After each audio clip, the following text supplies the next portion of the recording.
trouble. Let's go check out what's going on.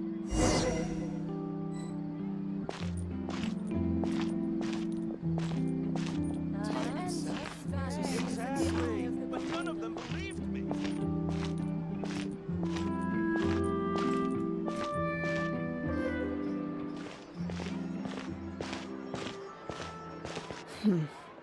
Still no dice?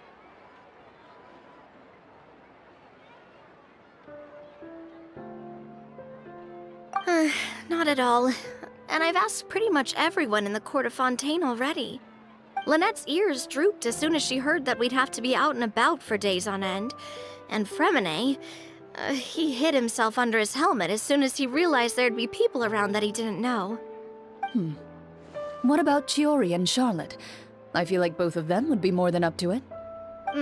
I've asked them already, but they're both pretty busy right now. I just gave the members of the Spina a few days off, too, so I don't want to bother them either. This is getting pretty difficult. Navia, Clorinde, what's up? Oh my. Well, if it isn't my dear partners. How are you all doing? Huh. Navia? Huh? Oh, you mean... Yep, this is our chance.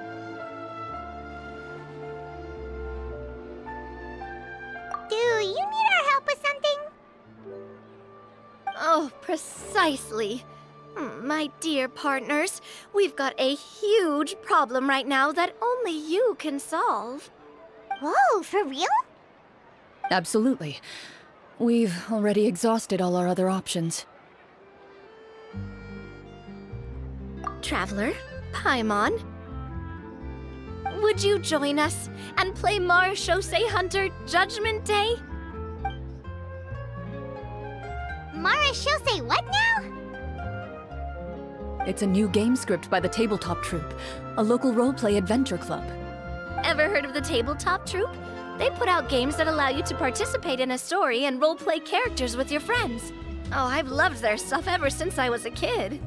That sounds super interesting. Clorinde and I are both veteran members of the club. Recently, someone came up with a new script and was looking for people to help playtest it for them. And when they asked, of course I couldn't refuse. I mean, come on! A brand new script? Nobody has ever played it before. Generally speaking, scripts at that level of development have a lot of issues, but I think this one is pretty solid. The author obviously put a lot of work into the story, and the world building is also quite credible. Whoa. I know I was the one that handed you the script, but some of us haven't read it yet. No spoilers, please. Anyway, the script calls for a team of 4. Ah, yes. We're missing one final player right now. So, you're saying you'll help us out? I knew I could count on you, partner. Paimon and the Traveler are kind of a package deal. Is that okay? That's not a problem. I'll adjust the pace based on the actual number of players, and ensure that everyone has a good time. Well, Traveler, what do you think? Wanna play? Paimon will follow your lead. Well, that solves our problem. You have our thanks. Woohoo! I'll go grab the script manager from the club right away. The script manager? Didn't you just say that you gave Clorinde the script? The club introduced a completely new kind of gameplay for the script. In this iteration, the Game Master's version of the script is incomplete. The script manager provides the next part of the script only after players have completed the current list of objectives. On top of that, in order to increase player immersion, the club has created some of the story's sets and scenes in real life. We'll only know where we should go once the script manager reveals the starting location. Wow, you're right. Whoever wrote this script really did put in a lot of work. And it's got a real healthy amount of suspense, right? I mean, even the GM doesn't know how the story will end. I look forward to experiencing it with you all. Why don't you go meet up with the others first? They should all be waiting at Chioria Boutique. I'll come over with the script manager as soon as I find them. Sounds good. Remember to always watch where you're going, and don't rush. You say that like I'm 6 years old or something. Let me think. What kind of character should I play this time? I just hope you'll pick up some useful skills this time. Oh, and stop trying to persuade every animal you come across.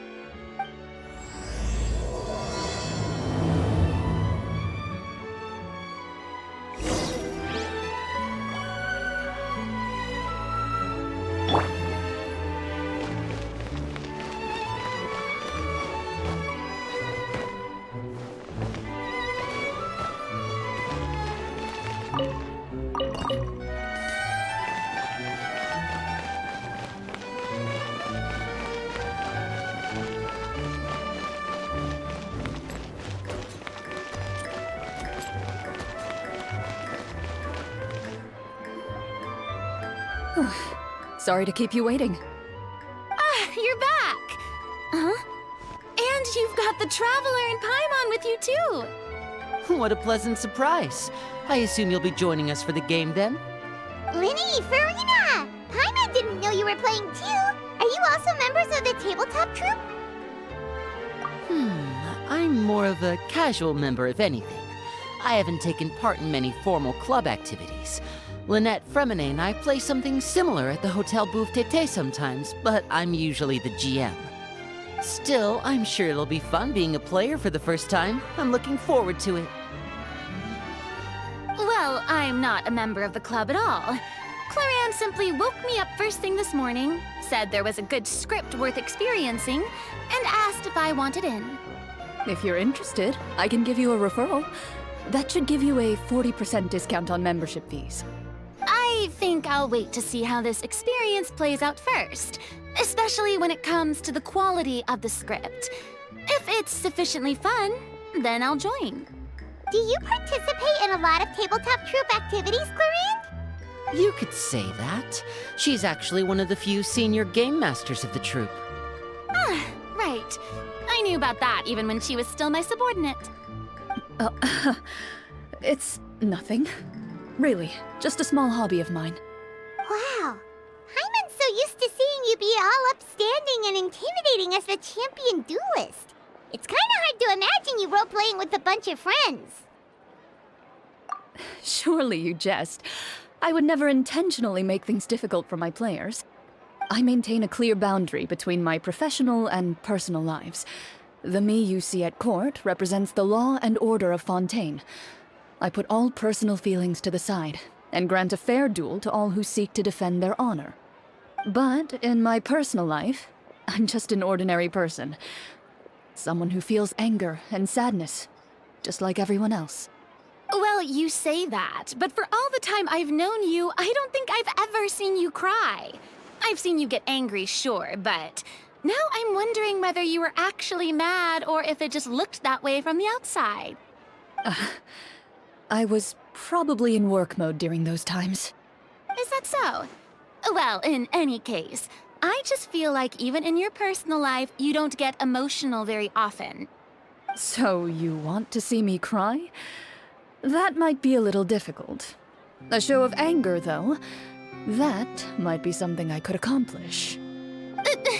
No, that's not what I meant.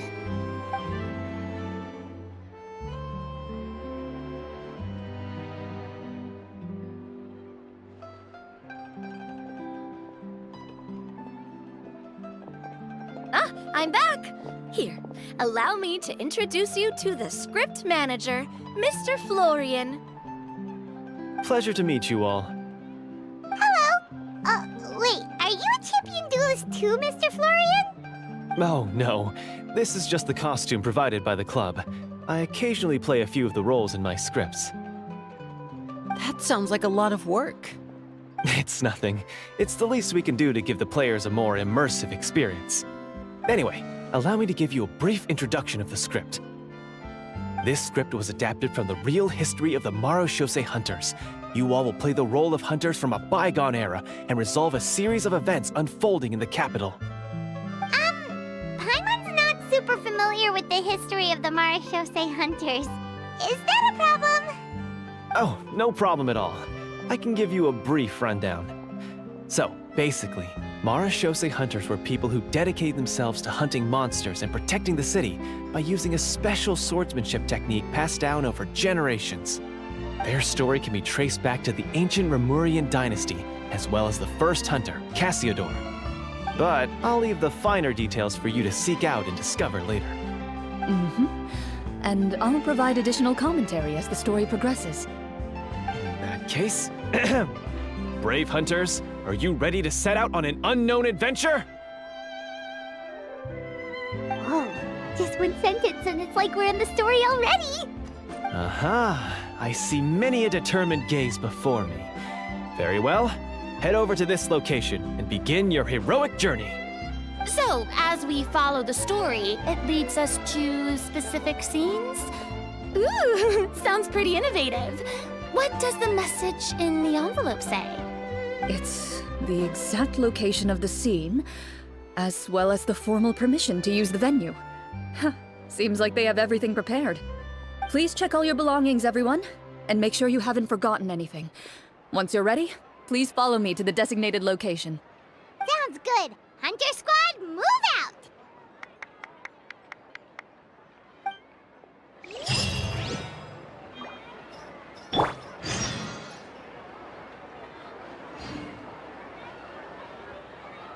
I heard down the grapevine that she...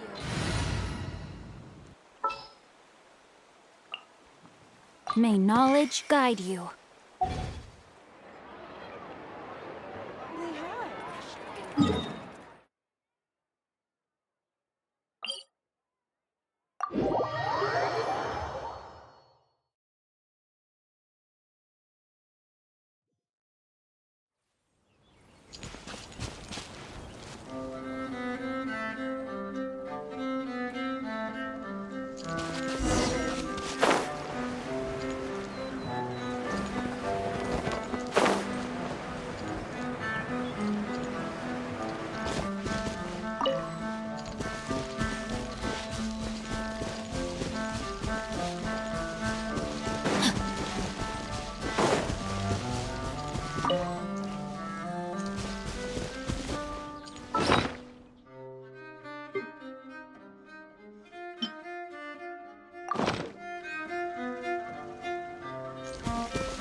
Body in mind.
Whoa, they really have thought of everything.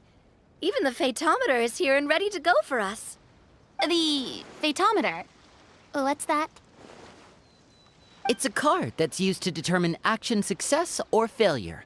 We'll need to use it when we try to use certain skills. And what about all the dessert and tea? Is that for us as well? That's what the message said. Really? That's so nice. It feels just like a tea party with friends. Those snacks have Paimon's name written all over them! I think you might be more of a snack hunter than a Marashose hunter, Paimon. Snack Hunter Paimon reported for duty! If there are delicious snacks to be found, Paimon will track down every last one! The desserts are great. But I'm still looking forward to the story more than anything. Very fair. Then, let us begin. First, Please pick up the blank character cards in front of you and write down your name and profession. You can find an abbreviated version of the rules printed on the back of your character card. If you have any questions, feel free to ask me. In this story, everyone is a Marachose hunter. To reflect this, the club has prepared a small badge for everyone. Ooh, nice! As hunters, you have proficiency in swordsmanship and fighting by default, so there's no need to allocate any additional skill points to those areas. Swordsmanship? So there's a fighting part to all of this? Paimon's not sure she can do all that on her own. Maybe Paimon can just stick with you? Why don't you share a character card then? The Traveler will be the Marachose hunter, and you can be his little floating assistant. Huh. Kinda like in real life. So, for the name, do I fill it out with the name of my character? Yep. It can be any name you like. You can use your real name too if you want. I do that whenever I get too lazy to think of a new name. Oh, so it would be like experiencing a different life, but still as yourself. That's not a bad idea. In that case, I think I'll continue to use the name Linny then. Next up is the skill sheet. You have a limited amount of skill points that you can use to learn a number of skills. The more points you invest in a particular skill, the easier it will be to pass associated checks. I'll take persuasion and investigation. Those are must-haves when it comes to missions like these.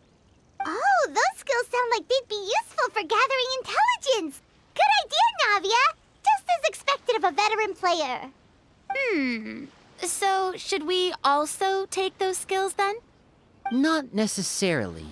Since we're working together as a team, we could leave the negotiations to Navia and use our skill points to pick up other useful skills. For example, I think I'll take stealth and sleight of hand. That will give us more options if we run into any situations we can't negotiate our way out of. Oh, interesting. I wasn't thinking about it like that. I suppose it's not so different from an acting troupe. Everyone has their own role to play. Let me see. I'll take arts and performance. I'm not quite sure what use they'll be, but I'm not as knowledgeable about the other skills, and I am not too confident I'd be able to roleplay them well. Well, that leaves us. What do you want to learn, Traveler?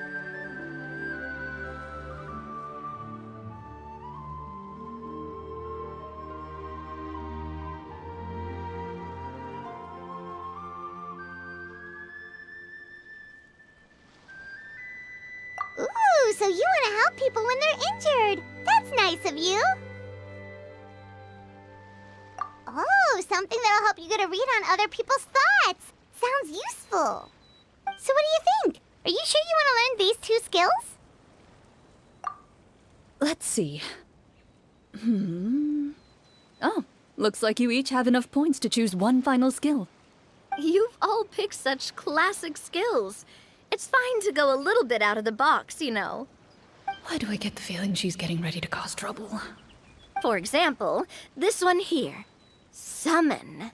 Doesn't it sound super mysterious and cool? Oh, I saw that one just now as well. The description says, this skill can be used under certain circumstances to summon characters or creatures that fit the script's world-building rules. The script's world-building rules, huh? But how are we supposed to know what a Marachose hunter can summon? Oh, that's not for us to worry about, my friend. Just learn the skills that interest you, and the GM will take care of the rest. All right, you've convinced Paimon. Let's learn summon then. Paimon can't wait to see what kind of thing shows up. Well, now that everyone's more or less finished creating their characters, we can begin. Since two of our players are doing this for the first time, though, let me ask.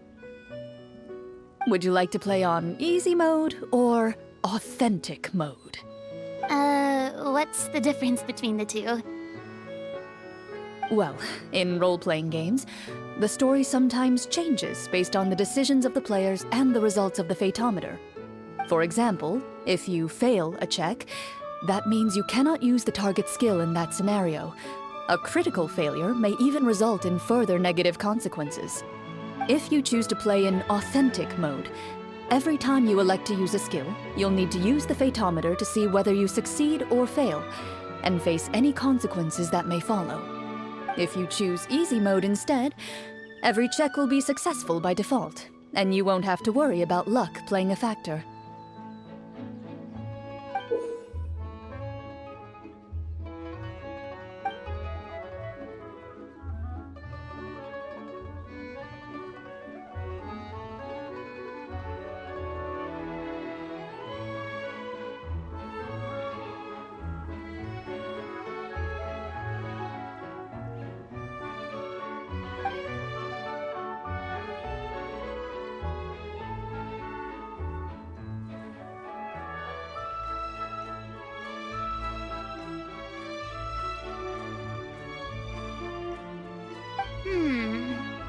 Given that I'd like to focus on the story, I suppose I should pick Easy mode. I'd feel bad if I brought the team down by failing my checks. Huh? Oh, come on. Don't worry about that. RNG is the lifeblood of role-playing games. I'm going with Authentic mode for sure. Never knowing what you might have to overcome. Ugh, doesn't that sound exciting? I'd rather be mentally prepared for what might happen. All right, then I'll mark down Farina for Easy mode. All her checks will be successful by default. As usual, Navia and Linny will play on Authentic mode. What about you, dear partner? How would you like to play? Are you sure? Trust me, you'll see the beauty of RNG. Honestly, I don't think Clorinde would make things too difficult for us no matter what the Fatometer says. Isn't that right, Clorinde? No promises. That wasn't super reassuring. Well, anyway, enough talk. Let's get started. I want to experience at least a good chunk of the story today.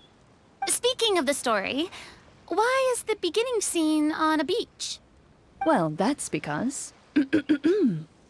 a long time ago, back when human civilization was still in its infancy, powerful demons and evil sorcerers ruled over the land.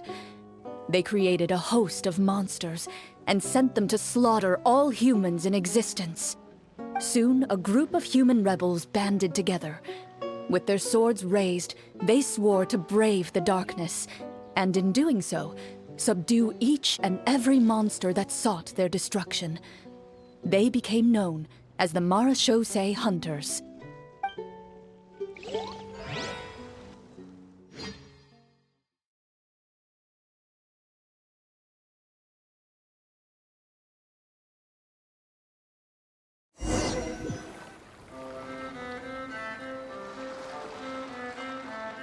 Sometime later, as a member of the Marachose Hunters, you receive a commission. Following the address provided on the message, you take a boat and arrive at this strange city. As you inhale, you can taste the slightly salty air of the docks as you begin to survey your surroundings. There aren't many people in the vicinity, but you do take note of a few others who, like you, seem to be sizing up this place. Your eyes meet, and you realize these people are fellow Marachose hunters, likely led to this location after receiving the same commission as you. You're all Marachose hunters too, right? Allow me to introduce myself. The name's Navia, monster hunter by trade and helpful neighborhood businesswoman on the side. What say you to traveling together? We can help each other out on the road. Okay, count me in. My name is Linny. I've been wandering since I was little and picked up a few less than legal tricks along the way. I was adopted by a Marachose hunter and later chose to follow in his footsteps. Is this where you introduce your character to everyone? It sounds like they've done this dozens of times. My name is Farina, and, I grew up in a noble family. I always had a strong interest in performance and the arts. Even though I'm a marche-say hunter, what I really want is to be a performing artiste. Hey, that's really cool. You can do it, Farina. That's exactly how it's done. Paimon is Paimon, a good friend and companion to this Marashosei hunter right here. I've been studying medicine ever since I was a child. I want to do my part to eradicate these monsters and use what I've learned to heal others. Oh, welcome, welcome. When we face the monsters, I'll make sure to charge in front to give everyone some cover. You can take care of the healing at the back. You open your envelopes at the same time. The message reads, "To the honorable and trustworthy Marashosei hunters, our kingdom is currently facing a grave crisis. The lands outside the capital have been overtaken by monsters, and our people are being led astray by forces of wickedness. We beseech you, please help us resolve this crisis and return peace and stability to our home." Huh. The layout of this city looks super familiar. It kinda reminds Paimon of Mondstadt! The scriptwriter must have used a real-world city as a reference when coming up with the map. As experienced hunters, the layout of the city reminds you of places once traveled. You recall the sight of tree-lined streets and the gentle tranquility of days gone by. Yet, as you regard the city in front of you, it appears to be little more than an empty shell. Its hollow gates are open to you, beckoning you to come forth and bring salvation back to the town. I carefully read every line of the letter and turn my attention to the signatures at the bottom. Who issued this commission to us? You see a long string of unfamiliar names. It would seem that many of the residents of the city issued this commission together. They sensed that things were not right within the kingdom and sent a distress signal to the outside world. In that case, why don't we take a walk around the city and see if we can learn anything from the local residents? Oh, good idea. We might be able to get some leads on the monsters and bad guys we're after. You look up and see a tavern nearby. It appears to be open for the day. Why don't we go check out that tavern? If the novels I've read are anything to go by, taverns are usually full of information.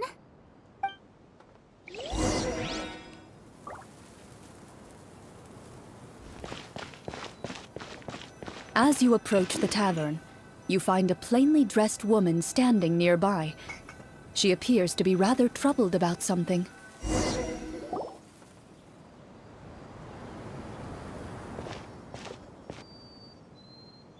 Greetings, friend. Lovely weather we're having today, don't you think? Oh, hello. I suppose you're right. The weather today is quite lovely. If only those monsters out there would stop causing trouble. It seems like every character included in the script has a certain amount of useful information to offer. If we keep asking questions, we might be able to get some good leads. Oh, come now, don't be sad. Life is all about optimism. Oh, that reminds me. What did you have for breakfast this morning? Huh? I don't think that's the kind of question we're supposed to ask. Nothing turns a frown upside down like good food. How about some macarons?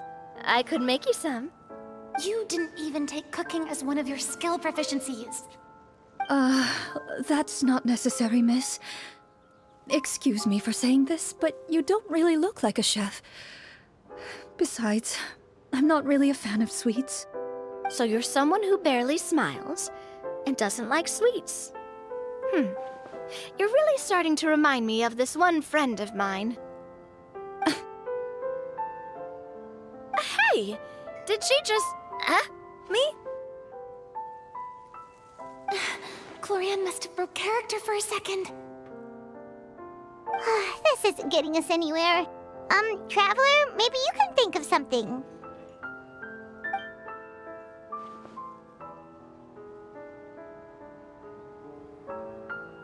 The results of insight checks aren't disclosed to the players, so I'll be the one consulting the phaetometer.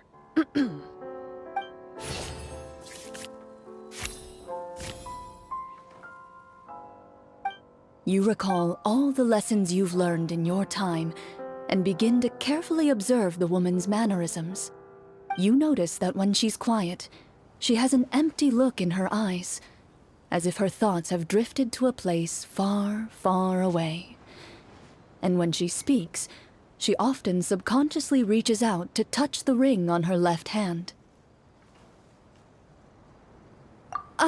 So you noticed. That's a little embarrassing. A horde of monsters suddenly appeared near the capital recently, so all the guards were dispatched to fight them.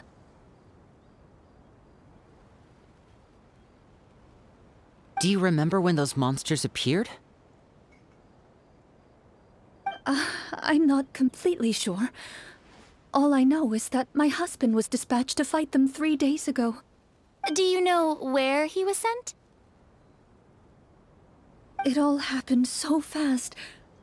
When we said our goodbyes, he couldn't even tell me where they were sending him. You have our thanks, friend. We'll find and defeat those monsters as soon as possible. We sincerely hope your husband will be able to return to your side soon. Oh, thank you. Don't worry. We'll find him.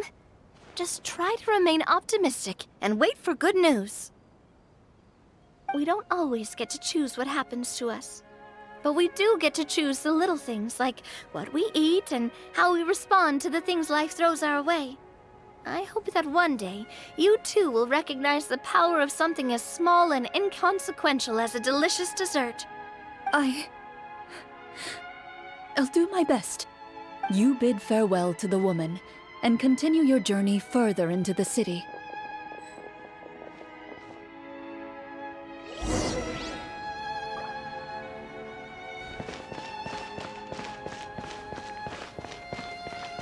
As you venture further into the city, the streets appear largely empty. An elderly woman walks past. You see her shake her head as she puts away her wrinkled wallet. A nearby merchant folds his arms and gives you a disdainful look. You get the impression that he's someone who has long gotten used to the sight before him.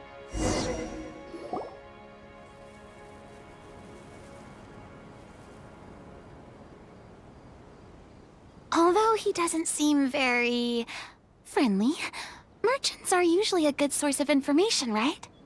Pardon me, sir. I'd like to ask a question if I may. That depends. How much are you willing to pay? How about this much? What do you take me for? Some lowly beggar? You can't even buy half an onion with that amount. Surely an onion can't be that expensive, right? What do you know? War's nearly upon us. Everything costs several times what it did before. If you're not gonna buy anything, then scram. Whoa, what a nasty guy. Maybe we shouldn't even bother talking to him. But he still might have information we need. Traveler, can you think of something?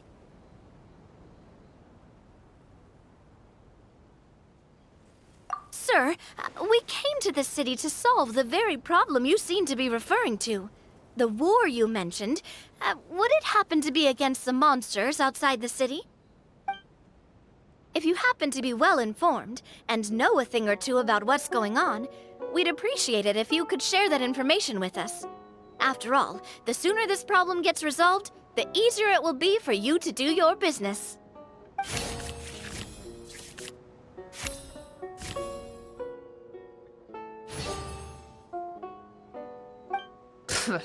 Well, things are basically as you said, young lady. Those monsters are camped outside the city, and they've been destroying all our trade routes. We have limited reserves within the city, so if this continues, we're all gonna be in big trouble. Wait, you're saying no one has put a plan in place to distribute supplies or maintain order? We could all starve and those nobles in the palace wouldn't even break a sweat. Who knows? Maybe they've been in cahoots with the monsters all along. That is concerning. All right. That's all the information you need, right? Off with you now. I've still got business to do. You know, if you smiled a little more, you'd definitely get more business. And I bet that would make your life just a little bit sweeter. I'm not saying it's guaranteed to work. It's just a tip.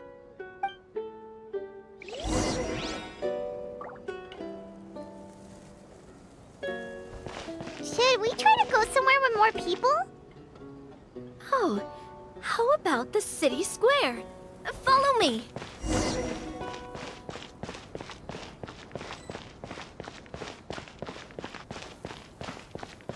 Before you lies the city's central square. You see a man with a slightly anxious look on his face, pacing back and forth, his head hanging low. He doesn't seem to notice your approach. Still immersed in his own thoughts, he shakes his head and lets out a long sigh. This guy seems promising enough. Maybe I can get some information out of him. Hello, sir. Is there anything I can do to help you? Wait, you're... I'm... Oh, dear goodness! You're a Marachose hunter! You recognize us? Ah, are you one of the people who wrote the commission letter? Yes! Oh, I didn't expect you to actually come! Oh, what great news! The city is saved! What happened here? Alas, we once lived comfortable, carefree lives. This city used to be free of monsters. The first Marachose hunter, Casiodor, the Golden Hunter, he was the one who drove them back. However, monsters have once again surrounded the city. Perhaps the seal that kept them at bay has lost its power. Or perhaps an evil sorcerer has been meddling in our affairs. All I know for sure is that their return has stripped the city of any chance at peace.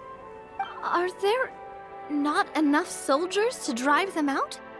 It's not a question of numbers. The guards simply have no idea how to deal with them. Most people my age have never even seen one of the monsters, much less been trained to fight against them. What's worse, many of us don't even know the history of the Marachose hunters anymore. When I was a child, though, my grandfather would tell me stories about how the Marachose hunters drove back the monsters. So, on the off chance that something might come of it, I decided to reach out to you. To be perfectly honest, I was starting to think all those stories were just tall tales. But now that I've seen you in person, I finally know that it was true! Well, you can rest easy, friend. The righteous and formidable Marachose hunters are on the case. The man is touched by your determination and resolve.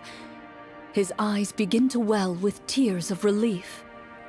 Still, if we are going to hunt the monsters, we need to know where to find them. Can you give us any leads? All I know is that the area outside the city is dangerous. I'm afraid I can't point you toward a specific location. Oh, although, if you leave the capital through the main gate and follow the road, you should run into a group of guards. They might know more about where to find the monsters. I see. We'll go look for them then.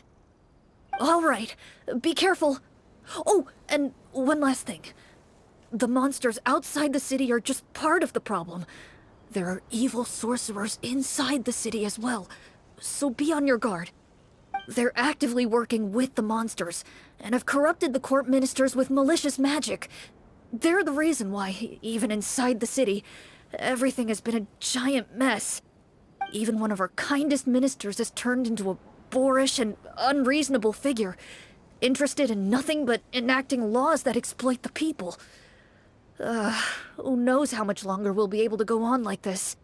Talk about being stuck between a rock and a hard place. I feel bad for him. Maybe we should try to cheer him up?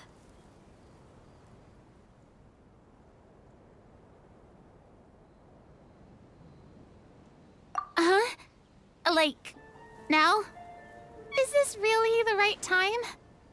I appreciate your kindness, but for now, it's more important to focus on the crisis at hand.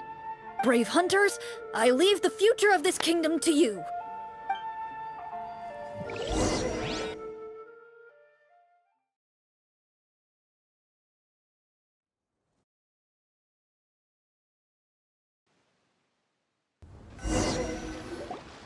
If I understood correctly, there are currently 2 problems in the kingdom that need solving, right? Exactly. We need to defeat the monsters outside the city and take down the evil sorcerer stirring up trouble from within. But which problem should we tackle first?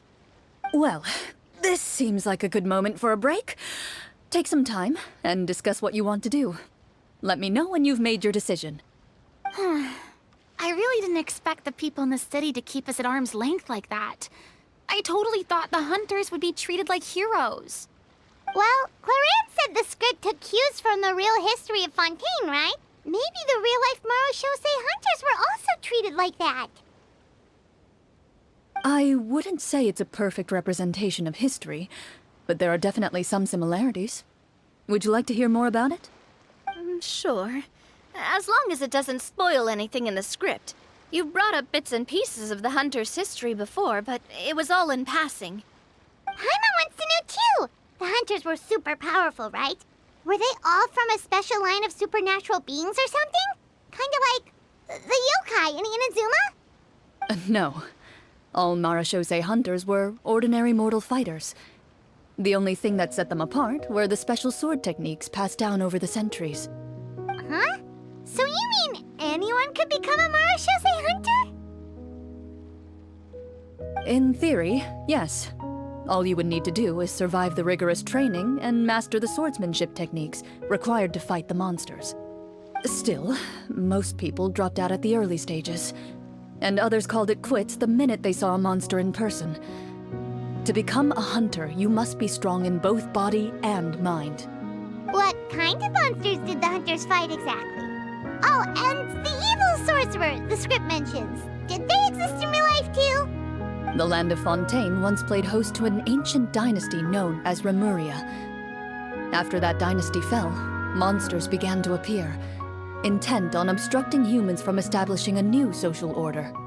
One of the ancient sorcerers of Remuria used his power to assemble a formidable army of golems. He sought to use that force to establish himself as king. Now wait a second.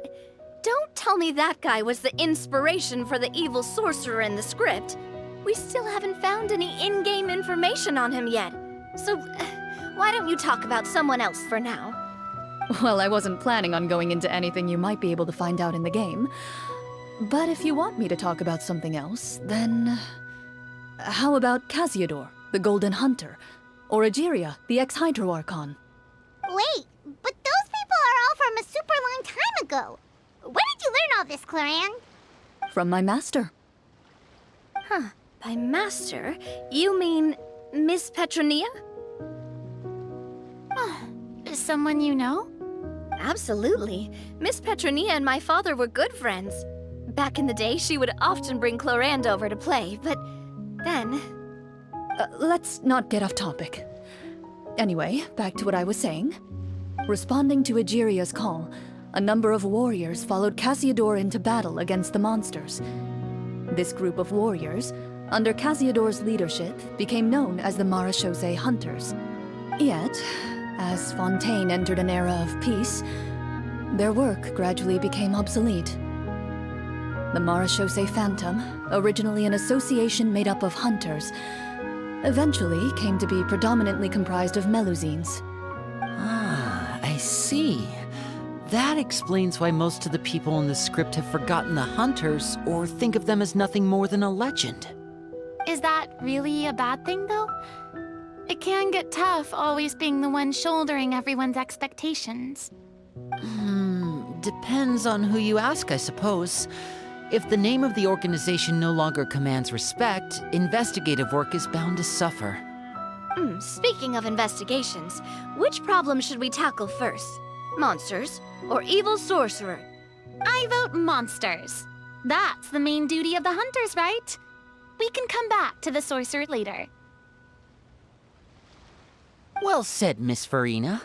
Plus, if the sorcerers really are the masterminds behind this whole thing, defeating the monsters could give us some clues on their intentions as well. What about you, partner?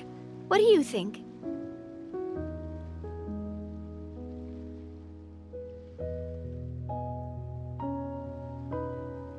It's decided then.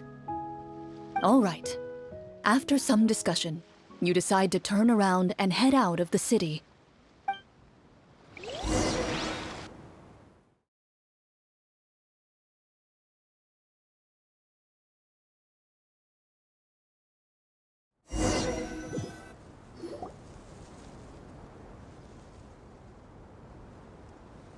Let's take a look around, like that guy said. You there! Outsiders, halt! Who's there? An armored man approaches you. He has a tall, muscular build and a determined expression in his eyes. Just one look, and you can tell he's fought in his fair share of battles. Although he's trying his best to conceal his current state, his uneven gait and the sweat dripping down his forehead make it obvious that he's been wounded and is in serious pain. I'm the captain of the guard. I saw you sneaking around the city earlier, so I'll only ask this once. State your purpose, or it's off to the dungeons for the lot of you. Wow, it's been a while since someone's been this suspicious of us. I said talk, not whisper between yourselves. Have you ever heard of the Marchese hunters? Marachose hunters? Ha! That fairy tale, you mean? What, do you expect me to believe you're one of them?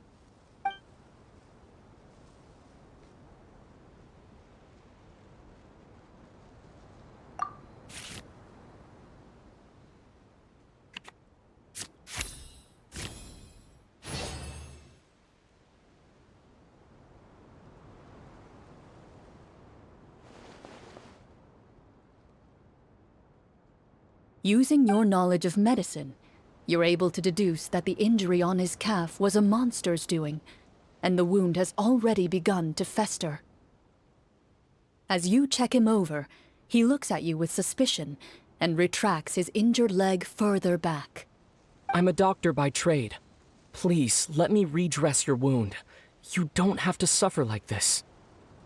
The man appears somewhat disgruntled at having been exposed, but soon relents and raises his leg for you to take a better look. He allows you to apply a poultice of specialized medicine to the wound, and it appears to bring him much relief. The tension in his brow eases. All right. Guess you lot might actually be real Marachose hunters after all. In any case, you've successfully treated my wound. So, what do you want to know? Do you know where we can find the monsters, or the other guards who are fighting them? He informs you of the various locations where monsters have appeared. He looks in that general direction with a pained gaze, as if a thin, invisible thread is pulling on his wound. Some of our new recruits have never even dealt with a petty thief, and now they're out there fighting monsters. If it weren't for this cursed leg.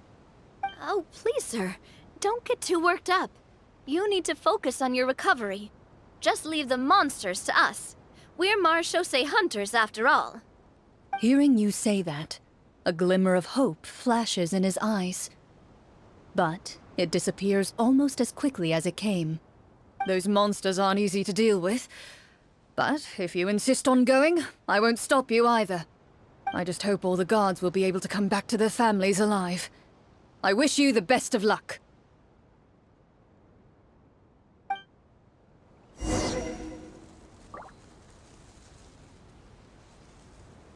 Based on what the captain said, the monsters should be right up ahead. Let's go. Hopefully we're not too late. As you approach the battlefield, you see numerous people lying by the side of the road. They appear to be dressed like guards.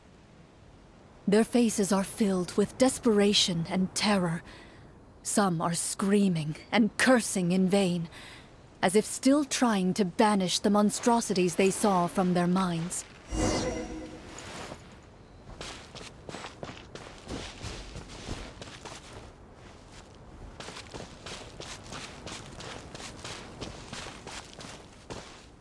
A few of the wounded look up at you in shock and disbelief. "Quick, leave this place. Turn around and don't look back," they yell.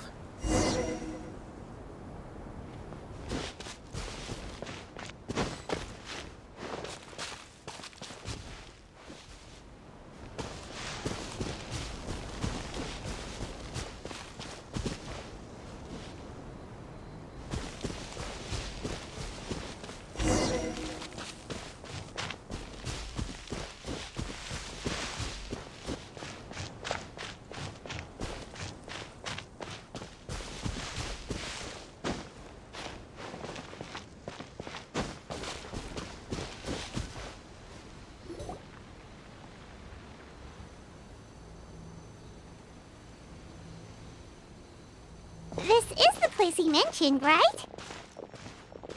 You see broken iron swords scattered all around you, and downed trees riddled with terrifying claw marks. All the signs point to one thing. A truly devastating battle just took place here. Be on your guard, everyone. The monsters might still be around. Before you can finish your sentence, you hear rustling sounds from the surrounding bushes. The monsters have emerged. They close in on you without fear. You get the impression that, in their bloodthirsty eyes, you're just another meal for them to devour. A little help here! This thing wants to eat Paimon! Your battle round begins now.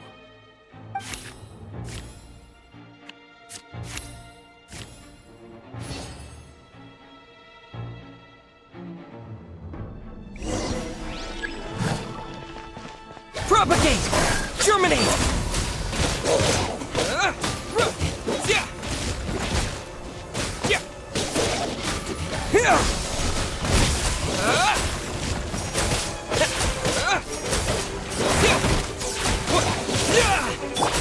And voila! Let's get this show on the road!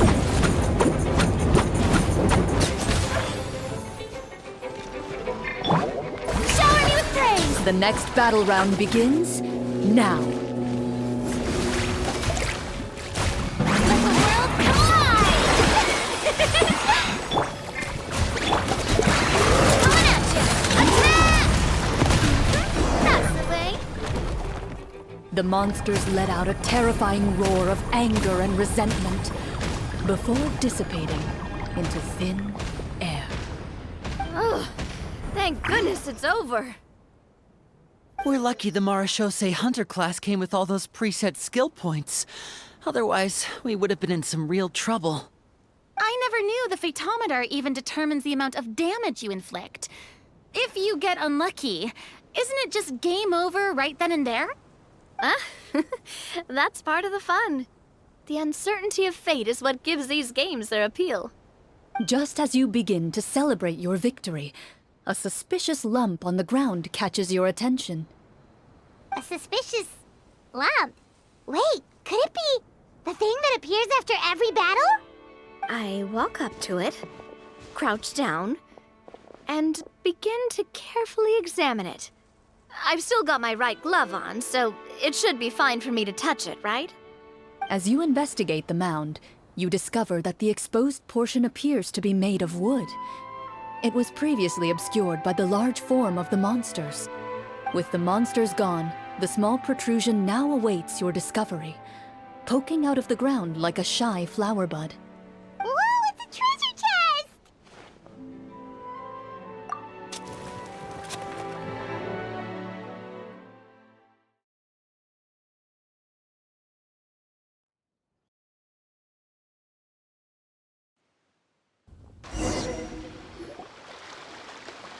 With everyone's help, you successfully excavate the wooden chest from the ground. Even without opening it, you can tell from the mora and jewels scattered around the chest that it must contain quite the fortune. Makes sense. We worked hard for this. Let's open it and we can share what's inside. I can understand your excitement, Paimon, but think about it. Doesn't it seem like there are people out there who need this treasure more than us? Yeah. Think about all the people suffering in the capital. Or all those guards who got hurt fighting the monsters. Wouldn't it be better if we gave the treasure to them? Wait, is that how it works? Paimon thought since we were the ones to dig it up, we could just take it for ourselves. Well, let's put it this way. Any decision you make during a role-playing game can impact the future course of the story. But would the people really believe us? It's hard enough for us to prove we're Marchese hunters. What if they think we procured the treasure illegally? They might get even more suspicious of us. That's definitely something we should consider. Maybe we can come up with an explanation in advance. Well, if donating it could cause that much trouble, why don't we use it to buy some gear and fill up on good food? Then we'll be ready to fight even more bad guys. Looks like you're facing a difficult choice once again. Well, it's getting late. Why don't we call it a day for now? Wow, where did the time go? I'm not sure if it's because I'm having so much fun with you all or because the story is particularly enticing, but I feel like I could almost keep going. Here, here. Ooh, how about we play through the night? I'm not sure I'll have enough energy for that. Yeah, that won't work for me either. Lynette will give me an earful if I get home too late. I understand how you feel, Navia, but we have to change venues for the next part of the story anyway. Huh? Another location? Mm-hmm. There's a special note for the GM at the end of this section that says to proceed to an indoor set for the next part of the script. Whoa, they really pulled out all the stops for this new script. Well, even if we end the game for the day, we can still stay a little longer and hear Clorinde finish her story, right? Paimon wants to hear more about the history of the hunters. Something tells me you just want to finish the free desserts before we break for the day. That's just a coincidence, okay? Besides, to Paimon, not finishing free food feels even worse than having to buy her own. And anyway, Paimon really does want to hear more about Clorinde's master. Well...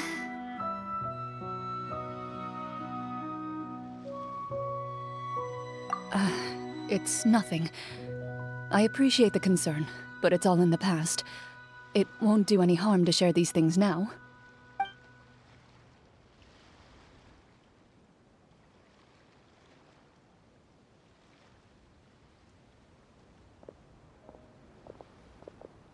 My earliest memories are of living with Master. According to her, she saved me from certain people of ill repute. My birth parents had left me behind some time before that. What a heavy beginning for a life story. Master was a fascinating individual, if inexperienced in the ways of raising children. My first ever toy was a short sword. Although I suppose it wasn't so much a toy as something Master removed from her waist and handed to a noisy child in need of distraction. Oh, wait, so she handed an actual sword to a child? Isn't that dangerous? Did you hurt yourself? Of course I did. I cut my palm and bled quite a lot. But Master was not concerned. She just stood there and casually lectured me about it. See, that's what you get for not holding the sword properly, she told me. She then crouched down next to me and said, "Give me your hand. I'll teach you to bandage this wound. After that, it's time to learn how to truly hold a blade." Excuse me for asking this, Clorinde, but how old were you exactly when all this happened? Probably around, 3, give or take. 3? Isn't that when most kids are still struggling to hold a fork? As I said, Master was rather inexperienced in the ways of raising children. She believed trial and error was the best way to teach a child what they're capable of. I'm not so sure this is a question of experience. I didn't see anything wrong with her ways at the time. And anyway, children don't get to choose how they're raised. Oh, she did bring me back a pet from Liyue once. It was a Geovishap hatchling. A Geovishap hatchling? For a pet? That seems even more dangerous. What she said was this: make sure to get along, you two. If you really can't agree on something, just settle it with a fight. Whoever loses is the real pet. And how old were you when this happened? 5. Well, did you win? No, I lost. So you're saying you actually became the Geovishap's pet? Yes, but only for a week. By the end of that week, I defeated it in combat, and we've shared a cordial relationship ever since.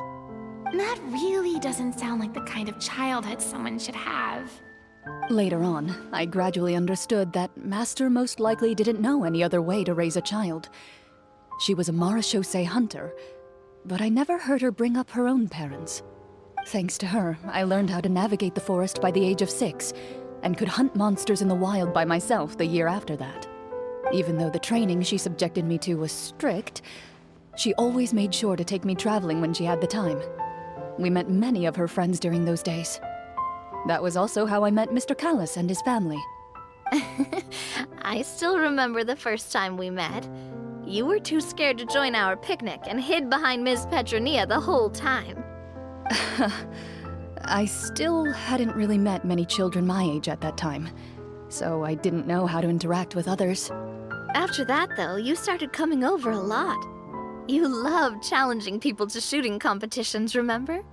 I don't think many members of the Spina ever beat you in one of those. I had a lot of fun during those days. I enjoyed them too. Oh, do you remember that one time we went exploring around the Spina together? We overheard Papa call your master Fontaine's Protector of Justice. We tried to pretend like we never heard anything, but you nearly let it slip that one time.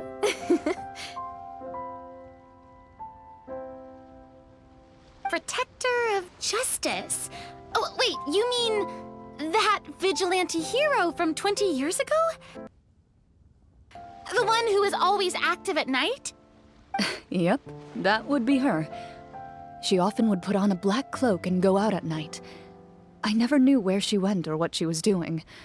Until, like Navia said, we overheard the truth from Mr. Callis that night. 20 years ago, huh? I still remember the guards leaving all kinds of witness reports about her on Nervalette's desk.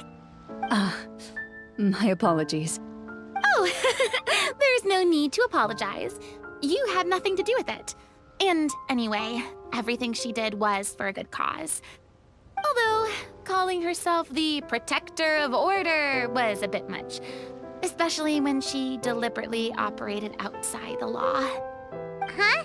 When did the Protector of Justice become the Protector of Order?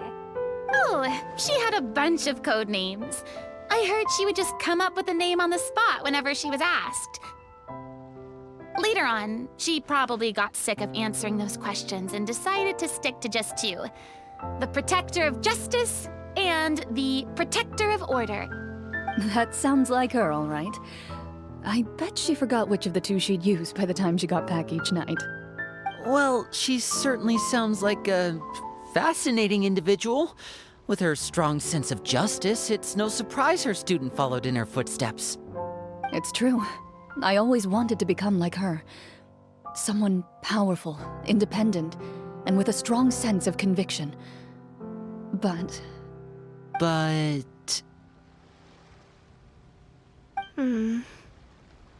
She suddenly disappeared the night I turned 10 years old. Disappeared?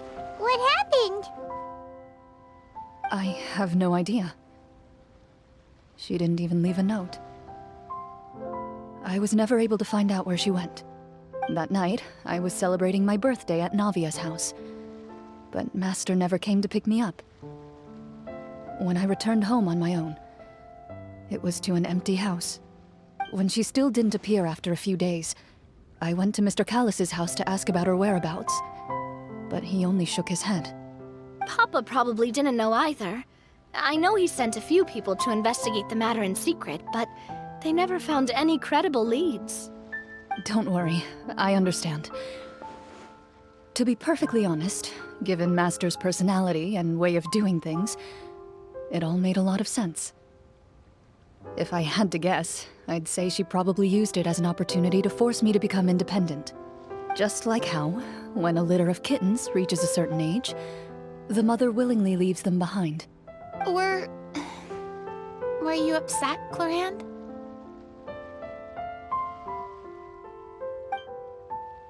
I was at first, but not anymore. I don't believe Master would suddenly disappear for no reason.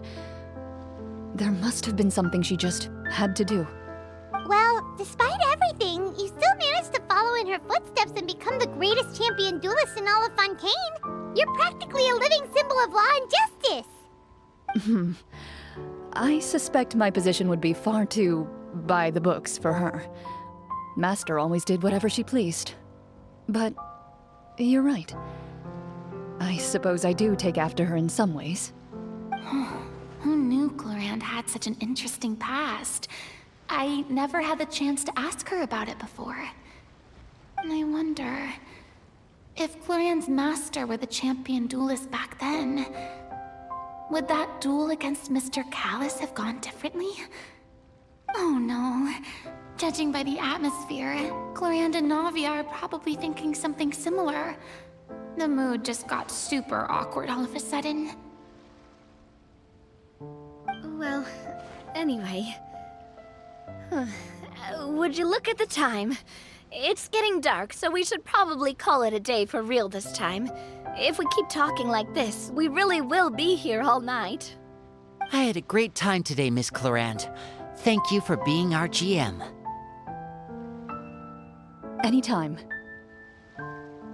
The script was good, but I've got to say, your childhood stories were even better. Hey, you should tell us more about that fight against the Geo-Bishop sometime. Maybe your master was onto something. You could be right. What does she mean, onto something? I certainly don't know any 5-year-olds who want to fight a bishop in their spare time. Guess I'll head back as well. I need to save my energy if I want to continue enjoying the story tomorrow. You're that excited to hear about my fight with the bishop? I was talking about the script.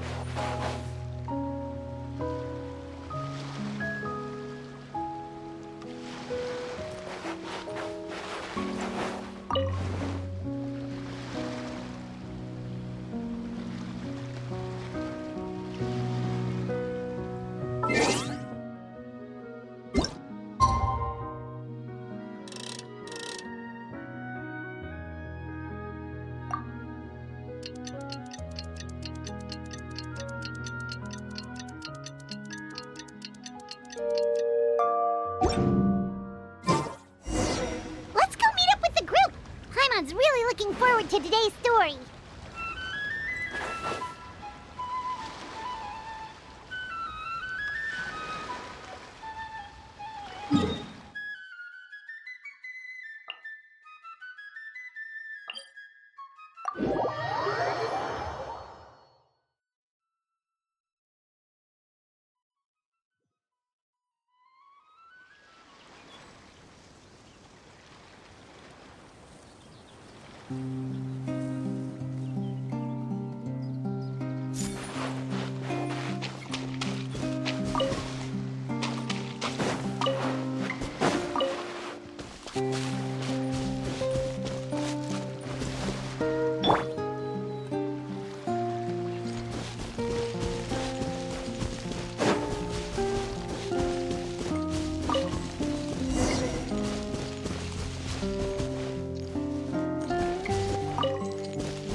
looks like everyone's here. Now, before we begin, why don't we finish where we left off yesterday? There was an important decision to be made, yes? I'll pour everyone a cup of tea. Is that really the most important part, though, Clorinde? Paimon's more concerned about our current surroundings. Heavy walls, cold railings, dim lights. This is obviously supposed to be a prison. I admire the work put into the set. Still, it's obvious the scriptwriter has never paid a visit to the fortress of Meripede. So the set is going to be a part of the script? Unfortunately, that is something I can neither confirm nor deny. Anyone think Clorinde's smile is starting to look kinda scary? Well, whatever happens, we'll just have to push on. But first, we should really figure out what to do with this treasure. If we're worried about arousing suspicion because of our identity, why don't we give ourselves a different name, just like Clorinde's master did? Yeah, it might be better to keep a low profile. As long as we're helping people, it doesn't matter who we are or what we're called. Staring at me won't get you anywhere. Or did you want some more tea? Oh, Paimon's good. Thanks. Why aren't you saying anything, Navia? Wait, what's that next to you? Oh, this is the short sword Clorinde mentioned last night. I found it. Huh. I'm surprised you managed to track it down after all this time. Well, I made sure to take good care of it, considering the circumstances in which you gave it to me. Of course I had to keep it safe. Anyway, where were we? Oh, right. I was just thinking about all the potential ways for us to break out of prison. We could dig a tunnel, or try to bribe the guards. Wait, we haven't been thrown into prison yet, have we? Well, it's only a matter of time. It pays to be prepared. Just like how you should always have an umbrella on hand, even when it's sunny. Alright, Paimon's made up her mind. Let's just give the treasure away. Paimon may have wanted to keep it, but if it's going to land us in prison somehow, Paimon will be too upset to enjoy her snacks.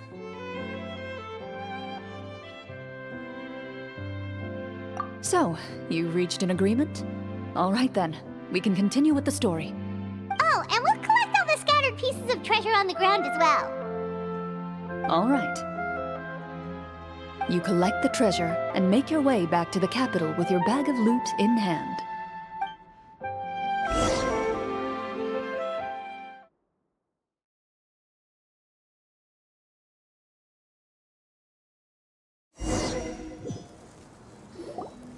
The city is still shrouded in a gloomy, oppressive atmosphere, but your spirits are surprisingly high. In places where sunlight struggles to reach, you generously share your wealth with the children, the elderly, and the poor in urgent need of help. Thank you, kind soul. The elderly woman's look of gratitude follows you as you walk away, her eyes never leaving your back until you move entirely out of sight. However, there's still quite a bit of Mora remaining. It appears you haven't made much progress.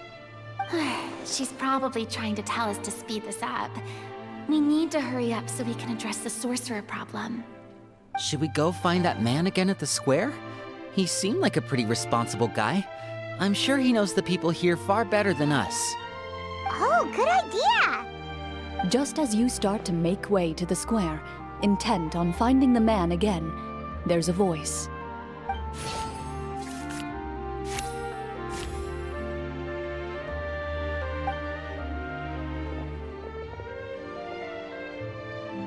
Please wait, distinguished guests.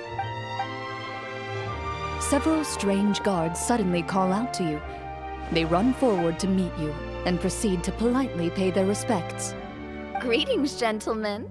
Are we being invited for afternoon tea? Surely you jest, my lady. That would not be our place. It is His Excellency the King who requests to meet with you. Please come with us.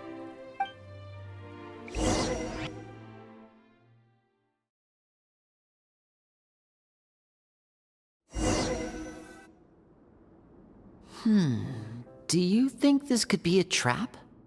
Well, we have to investigate the court at some point, right?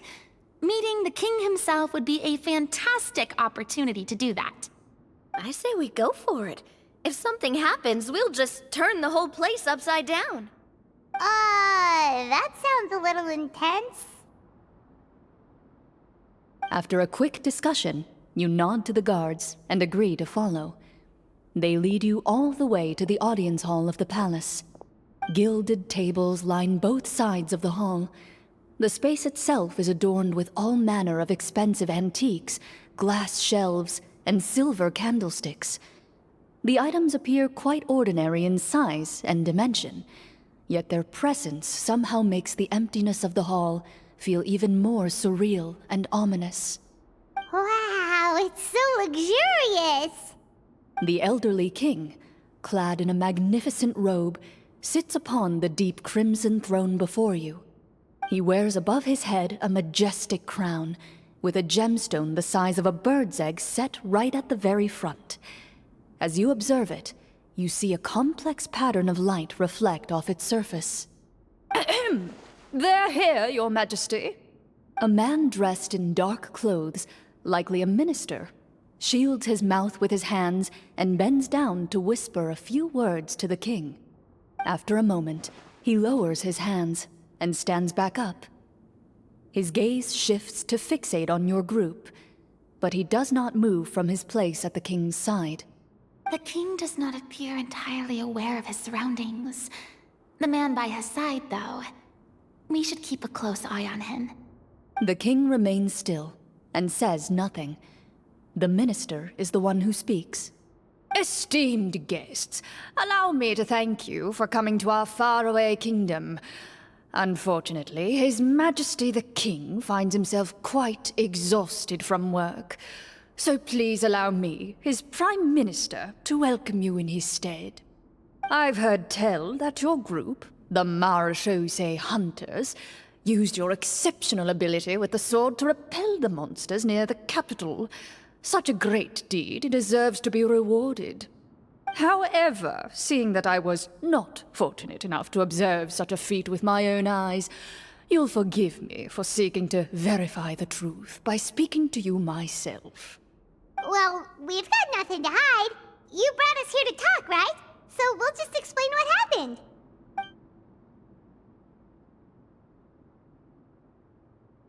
The golem's blades were so powerful, they could cut down trees in a single swipe. It took a lot of effort to defeat them, even for trained swordsmen like us. Well, that was enough details, right? Believe us now? Your account does indeed match those of the survivors. Since you were the ones who defeated the monsters, that must mean you are also in possession of the treasure they stole?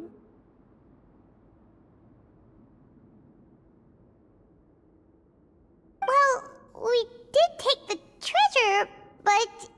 How did he know about the treasure? Then I must ask that you return it at once. It belongs to the kingdom.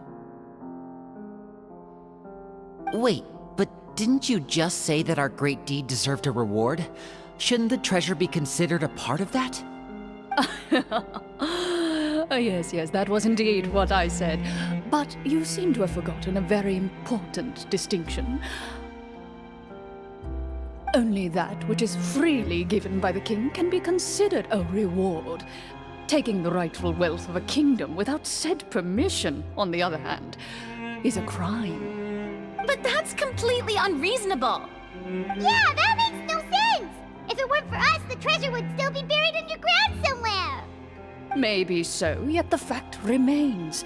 You tried to dispose of the treasure without reporting it to the court and without receiving permission, yes? What, no answer? Surely you're not insinuating that you, a group of legendary Marechaussee hunters, sought to take the treasure for yourselves? Well, what about the king? Is he just gonna let this guy talk for him the whole time? Clad in his magnificent robe, the king remains seated, with his hands resting on either side of the throne. His posture is rigid and unmoving. He stares forward with an empty look in his eyes, completely unmoved by the events before him. From the look of things, could the Prime Minister be the evil sorcerer? Or could both the King and the Prime Minister have fallen under the evil sorcerer's control? I would like to observe the number of guards stationed in the hall. The guards in the palace appear fully armed, their expressions solemn. Sensing the tense atmosphere in the room, they stand at the ready, each with a hand placed upon the hilt of their sword, as if prepared to draw their weapons and surround you at a moment's notice. Well, there goes my plan to turn the whole place upside down, I guess. It appears we've been visited by nothing more than a group of ill-intentioned imposters. What a pity. Guards, take them away and throw them in the dungeons.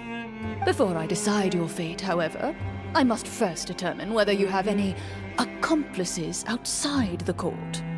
Can't we try to slip away? Or maybe start some kind of riot? But if we try to fight the guards right now... Don't worry. At least we figured out who's behind all this. Let's just play it by ear. If you're scared, Paimon, just hold my hand. Thanks, you guys. You allow yourself to be led away by guards surrounding you on both sides. It's only when you begin to feel drops of water falling from the dungeon ceiling and smell the stench of death and decay all around you that you finally realize you've stepped into a completely different world. Stay here, and don't try anything funny. The guards lock the cell door and leave without looking back. Wait, sir! Your voice echoes through the dark hall, but the only response you receive is the sound of water dripping from the ceiling. No! What should we do now? Carve out a new path of fate with our own two hands, of course. I draw my weapon. You reach toward your waist, but find nothing there. You now recall that your weapons were confiscated before the guards locked you in the cell. The bag of treasure along with them. What about that knife I hid in my boot? When did you hide it in there? When I was thinking about digging a tunnel. Rejected. You failed to inform the GM of this course of action. Moreover, the guards would have conducted a thorough search before throwing you in prison. And the keys to the cell aren't anywhere to be seen? Correct. You don't even feel a lock hole on the cell door. Oh, well, there goes all our plans. Indeed. Huh? Why are you the one saying indeed? Because that statement holds true for me as well. This is where the script ends. What? But that's a terrible ending! Generally speaking, this should be the point where the scriptwriter gives the players some kind of hint, or gives the GM some kind of code for how to move forward. I mean, maybe they just really wanted us to be immersed in the feeling of being in prison? Like, they'll only show us the way out once we've grown truly and utterly desperate? That is a possibility. If only there were desserts and tea in real prison. Oh, wait, guess that's kind of how the Fortress of Meripede works if you're lucky. Oh, before I forget, Navia, the short sword you had with you earlier. I took a closer look, and the craftsmanship doesn't appear to resemble anything from this era. If I remember correctly, that style was last in vogue several hundred years ago. Wait, Clorinde said that sword used to belong to her master, right? Does that mean her master has been alive that long? I doubt it. The way she went about things often made her seem childish more than anything. I'd say the sword was most likely an heirloom passed down over time. Hang on. A precious heirloom passed down to you by your master. And you gave it to me just like that? You weren't worried I might lose it? Master left many things to me when she disappeared. There was the sword, an old key, and a good amount of junk she probably just didn't want to take with her. I gave you the sword back then, because I didn't want our friendship to end. Wait, When did this happen exactly? After the duel between Mr. Callis and myself. Before that, Clorinde would have meals with us and even stay over at the Spina some days. She was on great terms with Papa as well. After the duel, though, there was a period of time where we simply didn't know how to face each other. She entrusted this sword to me, and never came back. We were both sad, and conflicted, and totally overthinking everything as a result. Whenever I looked at this sword, I couldn't help but wonder if Miss Petronia had never introduced us to each other at that picnic. Maybe part of the sadness I was feeling could have been avoided. Back then, it felt like I hadn't just lost a father, but a close friend as well. No one can change the past. The most important thing is that you two found your way back to each other and can enjoy things like this together. Yep, you're right. I'm sorry, you two. I didn't mean to bring up any sad memories. Think nothing of it. No one here is at fault.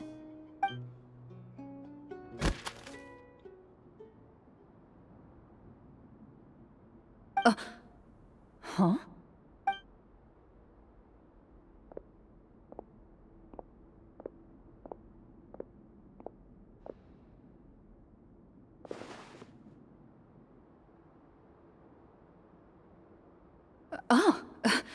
Looks like the next part of our script is here. Perfect timing. The situation was really starting to get desperate. And not just because of the prison thing. From Clorinde's face, Paimon really can't tell if it's good news or bad news.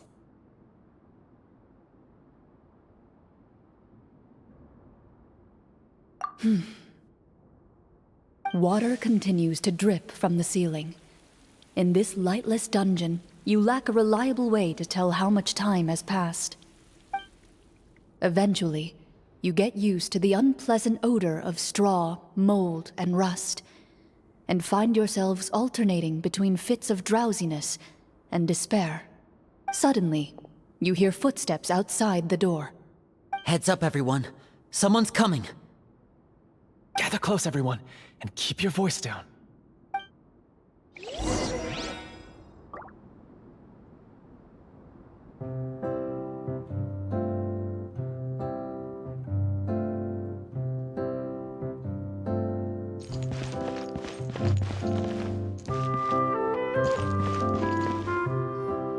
Who are you?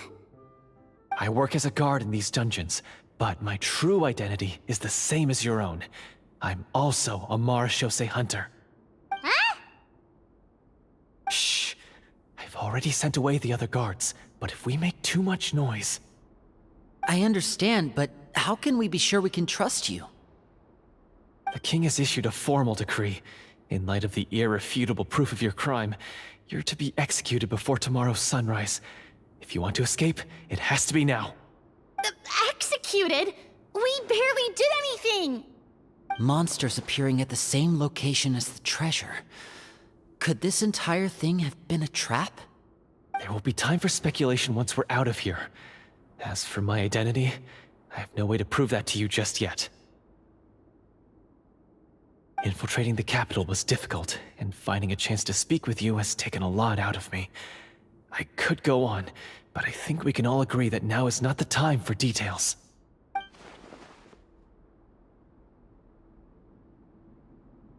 Have you seen our weapons anywhere, sir? Don't worry, I brought them with me. They're just behind the door. Still, these weapons alone won't be enough to defeat the true enemy behind the scenes. His faction is too powerful. The guards are all under his control, and he's even stationed a number of golems in various rooms throughout the palace. To defeat him, you must find a secret vault. It is said that within that vault, the Marechaussee hunters of the past left behind a treasure with the power to defeat the sorcerer. You're not coming with us? No, I'll remain in the dungeons to deal with the guards. I'll try my best to distract them so they don't go after you. As long as my identity is not revealed, I'll be able to aid you when the final battle comes. In that case, please stay safe. Thank you for your concern. I will do my utmost.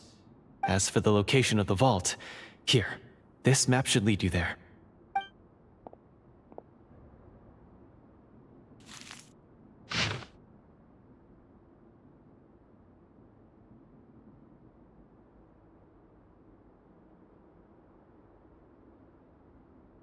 Got it. All right, once I open the door, remember to stick close and refrain from making any noise. I'll lead you out of here as quickly as possible. You now have the chance to restore the honor and legacy of the Mara Shosei Hunters. So please, get out there and reclaim what's ours. And be sure to exercise caution. With the help of the guard, you successfully escape the dungeons. Your sense of despair and anxiety both seem to fade as you continue your quest.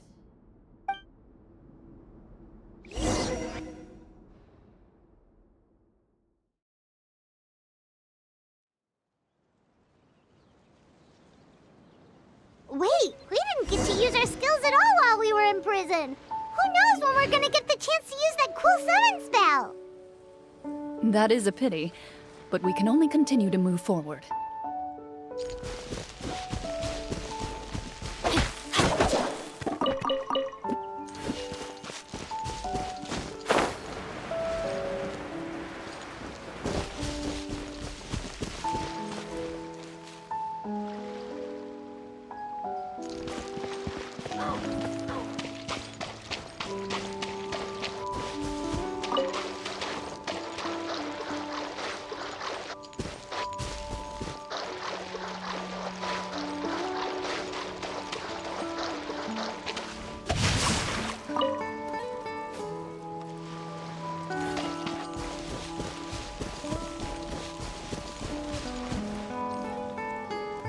This should be the place marked on the map. This bit of rock certainly looks suspicious. Well, I'd say an investigation's in order then. Plus, if all else fails, we can just blow it up. Wow, you really meant that! Before you lies a serene stretch of open water, its surface shimmering a brilliant shade of sapphire blue. Well, guess this means it's time for a swim!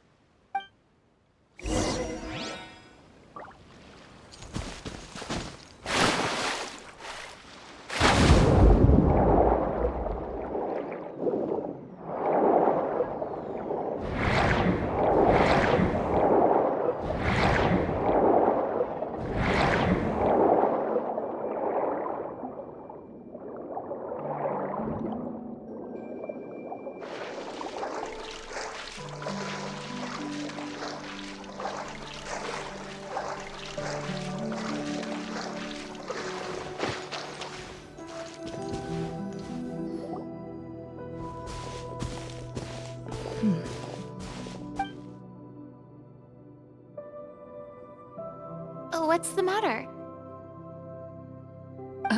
It's nothing. As you step into the cave, you find yourself in an eerily quiet space. Before you lies a narrow passageway that appears to trail off endlessly into the distance.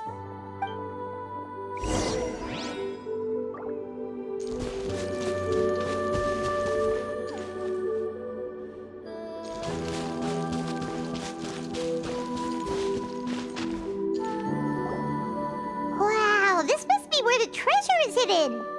But this door is blocking our way in. It almost looks like it's been here for quite some time. I've got to hand it to the tabletop troupe. They really went all out with the props. Huh. What have we got down here? A kind of mechanism connected to the door? Ah, it looks like we might have to arrange it into a certain pattern. A pattern on a stone door. That's something Master mentioned before. Is something wrong, Clorinde?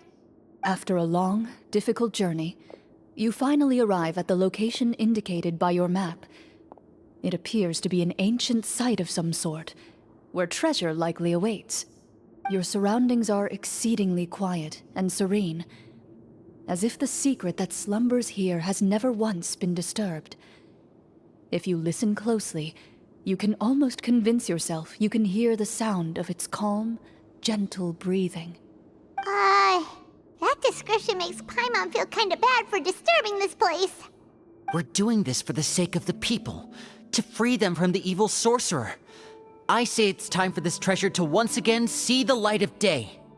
Linny's right. We need to keep going. The future of the kingdom depends on it. The next part of the story requires us to solve the puzzle, right? Let's start exploring the area. Yes, that should be fine. Something feels off about all this. Guess I'll just have to improvise.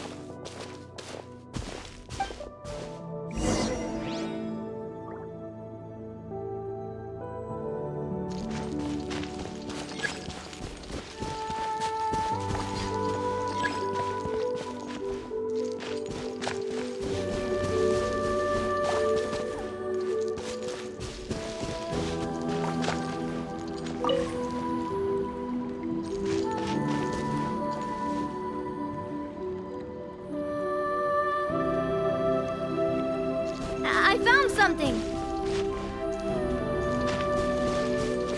Found something here, too.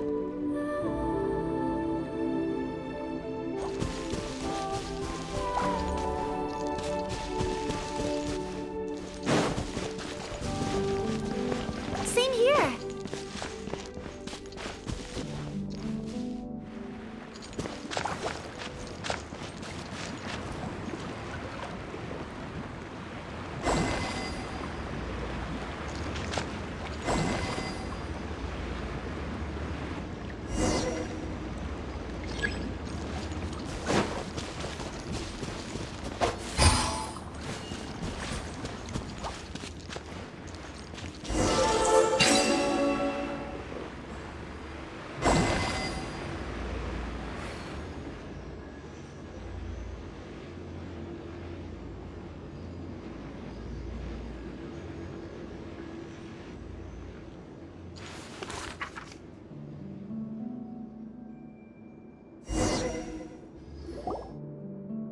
It worked! Something just appeared. Some kind of new mechanism, maybe? By solving the puzzles, you prove yourselves worthy of inheriting the secrets of the past. At the end of each puzzle, you're rewarded with With? a key.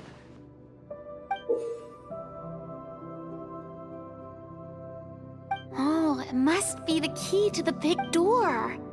Huh? This is one of the Marechaussee Hunter keys that are passed down from generation to generation. It looks just like the one Master passed down to me. It is said that 4 keys in total are required to form the final, complete key. And it seems like we just collected 3 of them. That must mean...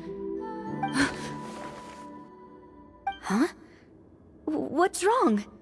You hear a few strange noises. Suddenly, all the torches in the ruin go out at once. Huh? What's going on? Did we fall into another trap? For the sake of immersion, please close your eyes, everyone.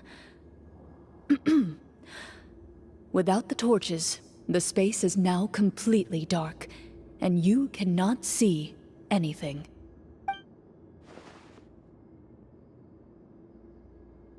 But Paimon can still see a little bit over here.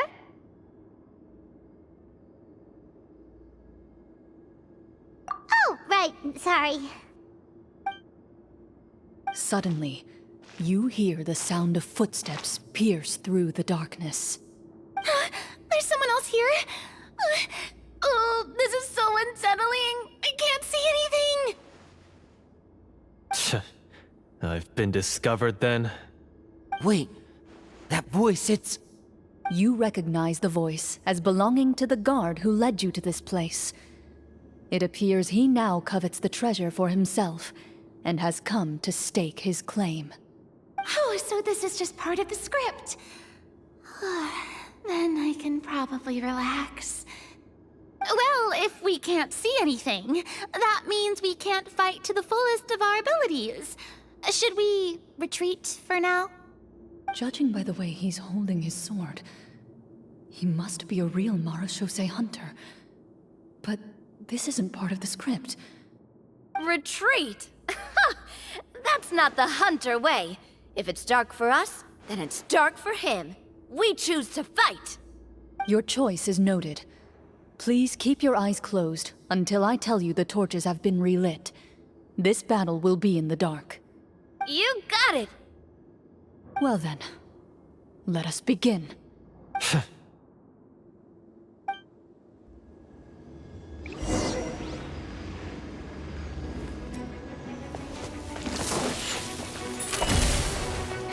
Enough! I'd like to try to hit him with my sword. Your strike is successful. Is he still standing? Goodness, he sure has... Is it over? Can we open our eyes now? The enemy is strong and relentless, but the battle is nearing its end. The torches have not been relit. What about now? Final strike. Ha!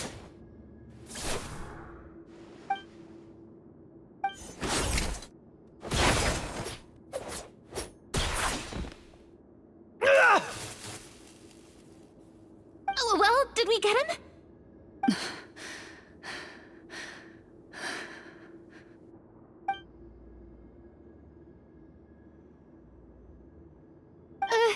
Clorinde? Warm fire flickers across the walls once more. Your vision is now clear. In an impressive display of courage, the four of you successfully defeat the uninvited guest. That look in his eyes. It's like he became an entirely different person as soon as I defeated him. Huh?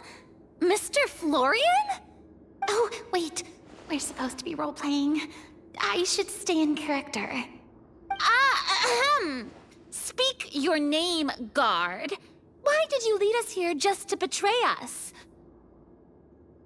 Is this treasure really more important to you than bringing peace to the kingdom? What kingdom? What peace? Those were nothing but lies! I, Florian, am a true Marashose hunter, descended from hunters of ages past. So he's also using his real name. Or, wait, was that the name of his character from the very beginning? Then I'm even more confused. If you truly are a Marashose hunter, shouldn't you want to help us just like you said before? Shouldn't we fight together for the sake of the people? What do you know? In this day and age, there's no glory to be had as a Marashose hunter. What's that supposed to mean? My skills were passed down to me by my father. We lived a life of obscurity in the remote wilderness. Still, he devoted everything he had to being a Marashose hunter. And what did he get in return? A life of poverty and pain. In a world that forgot all about him.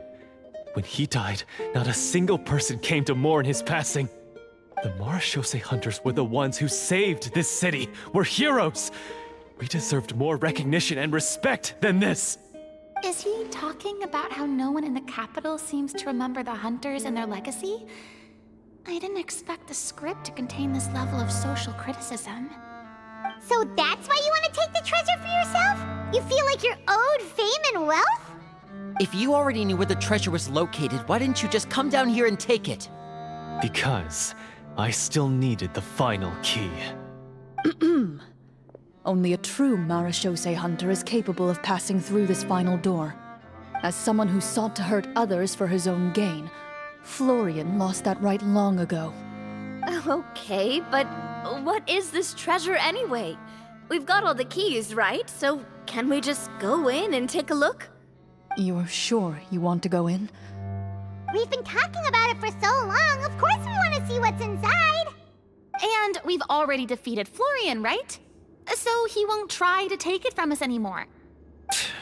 Pesky brats. Watch yourself. Then let's open the door together. All right. Your choice of action is confirmed.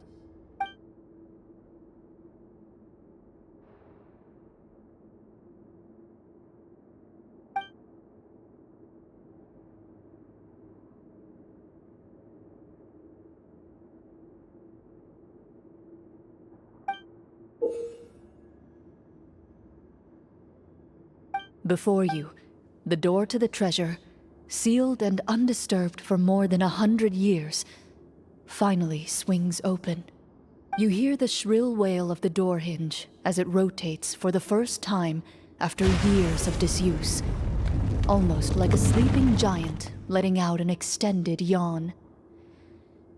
You get the impression that the secrets buried behind this door might be just as heavy as the sound you just heard. It's open! Come on, let's go in! Paimon wants to see what's inside! Ooh, me too! Ugh, uncovering hidden treasure is the most exciting part of adventuring. What do we have here? Uh-huh. A stone tablet? And some shabby weapons? You call this a treasure vault? Looks more like an abandoned warehouse! Maybe the troop ran out of budget at the end?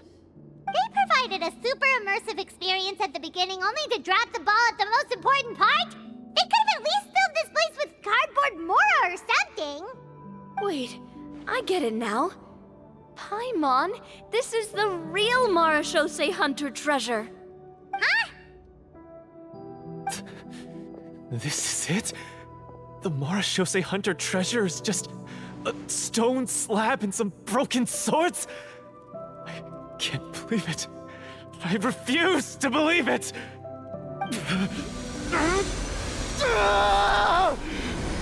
Whoa, are you okay? The Marachose Hunter before you appears to suffer a serious mental breakdown. He needs to leave the room for a moment to collect himself. One of you seems to understand the significance of the treasure already. If the rest of you wish to follow suit, you may remain here in the meantime and explore your surroundings.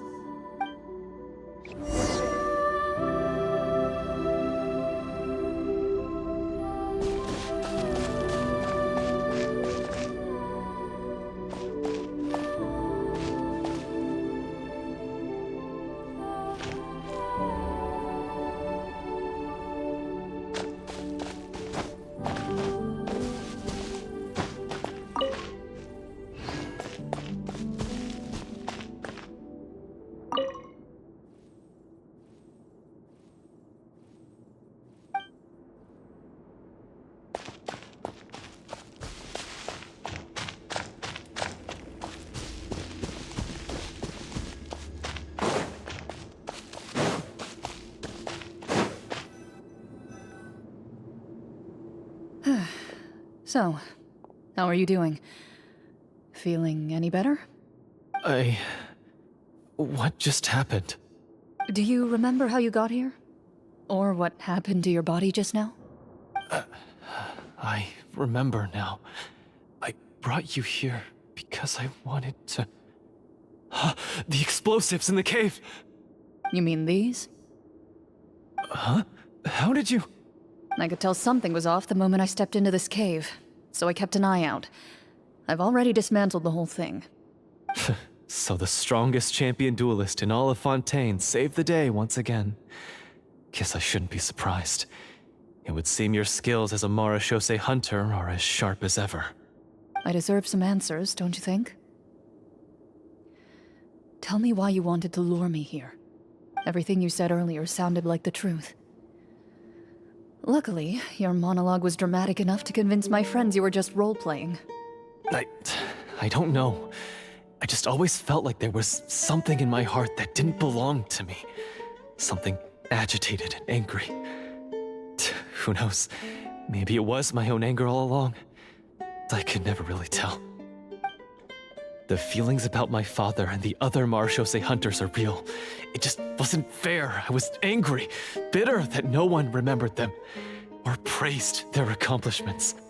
I don't know when it started, but at some point, my anger came to completely consume me.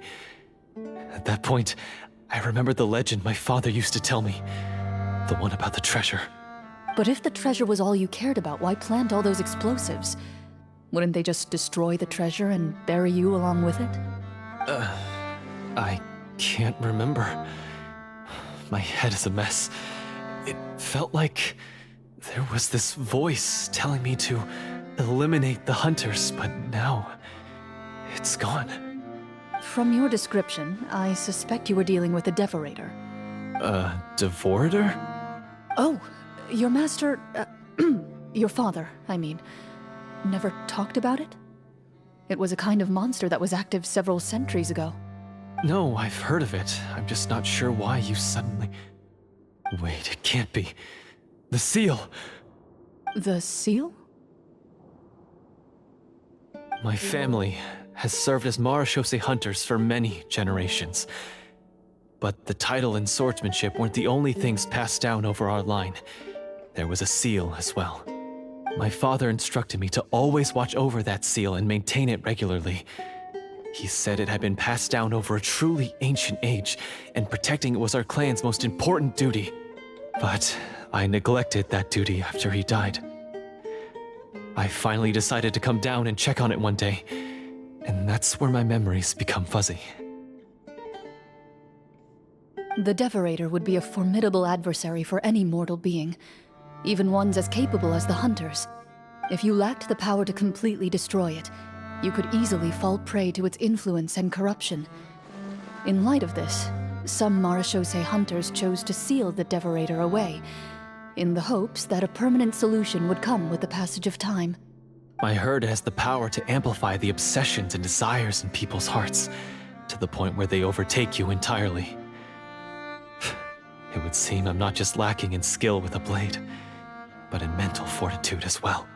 And yet, you were able to retrieve 3 of the 4 keys. If I remember correctly, each was entrusted to a respected and capable hunter. How did you manage it? One of them belonged to my father. The second I stole from a different hunter. And the third... was one that I snatched while the person was on the way home from the tavern. I nearly died in that alley. I know just how strong you are. It's as clear as day to everyone in Fontaine. I observed you from dusk to dawn, but could never find any opportunity to sneak up on you. I never even saw you drink a single glass of liquor. The only way I could think to obtain that last key was to lure you here using your hobby, and then... Oh, I get it now. That monster, it wanted to bury you here alongside the treasure. I won't comment on anything else, but the script was good. Well, I did pour my heart and soul into it. The stories my father used to tell me about the glory of the heroic Marechaussee hunters and how they came to be forgotten. It's more than just a story. Huh? You're proud to be a hunter. You're still holding onto that part of yourself, no matter how small. I have done so many despicable things. I have nothing to be proud of. Then explain the purpose of the evil sorcerer in your story. Huh? Isn't he the true antagonist? The one who sought nothing but his own gain, and used the people as pawns to attain it? In your heart of hearts, he was the one you truly wanted to defeat. But I've already tainted my sword. I no longer have any right to... Wake up, Florian. Remember how you introduced yourself earlier. Do you really think the hunters acted out of a desire for honor and glory? Or to be loved and acknowledged by the people? What did your father teach you about our order? You do not wield your sword for yourself, but to protect those you serve. There's nothing special about a blade. It's the intentions of the wielder that matter above all else. Do you still not understand? Even after seeing the treasure for yourself? The contents of that room, they represent the true legacy the hunters left behind. You're right. I am a Marashose hunter. It's time for me to redeem, no, to finally serve the people I vowed to protect all along. I wouldn't be so quick to push aside the need for redemption. I know. That's a charge I won't bother to defend myself against. Good. Then, come with me, and help me see the script through to the end. Huh? See the script through to the end? But there's no more script left. Never finished it, huh? No, I mean, I wrote the script with the sole purpose of luring you all here. There was no reason to write beyond this point. Then we'll just have to keep writing it. The evil sorcerer still needs to be defeated. You mean the Devorator? Are you saying I have to make up the rest of the script as we go along? Is that really so hard? You've already written most of it. Surely you can write an ending where the hunters win and justice prevails. I'll be there to help you too. You aren't afraid your party will fall into danger? I know what my friends are capable of, and they're all quite skilled. Besides, I need their help. Then, are you going to tell them the truth about all this? I don't intend to spoil the fun. Sometimes, protecting dreams and fantasies is more important than exposing the truth. Don't you think?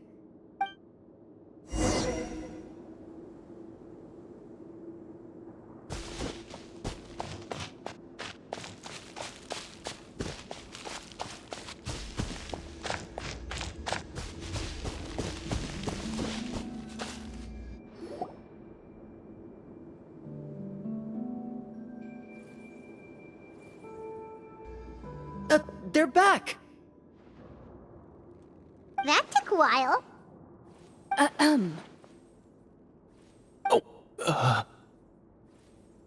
Ahem!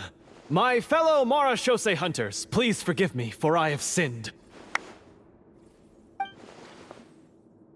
Tone it down. Sorry. After crossing swords with you and witnessing your courage in battle, I've rediscovered my true self and regained my pride as a Marashose hunter.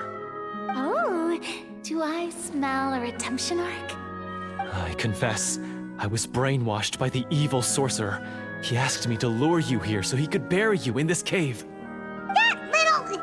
Wait, you're saying all of that wasn't you, but the evil sorcerer? That's right. He's adept at manipulating the hearts and minds of the people. I fell under his influence because I did not possess a strong enough sense of will. Huh. And how are you going to prove that you're a changed man? We're not going to fall for the same trap twice.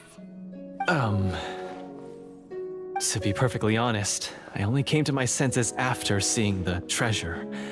It reminded me of my father's past teachings. The treasure was actually... The names of all the Marashose hunters from ages past and their weapons? Wait, you already know? Of course. Don't underestimate a veteran role player's exploration skills. Oh, wait, I mean Marashose hunter Navia's exploration skills. We just finished reading through the content of the stone tablet.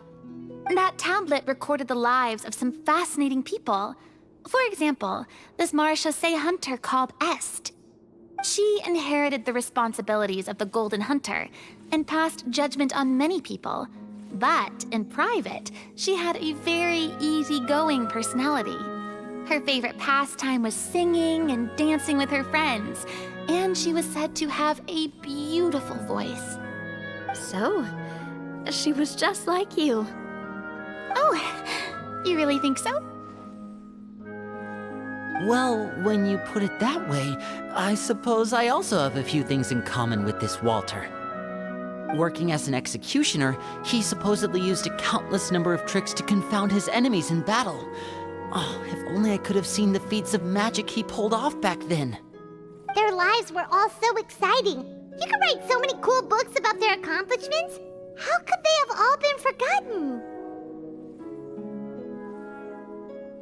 Because they chose to be. To hunt monsters that only appear in the shadows, you must also operate in the dark. To be a marechaussee hunter is to willingly give up on wealth and fame. Then this stone tablet must have been left behind by their companions. That's right. Few marechaussee hunters ever revealed their identity to the public.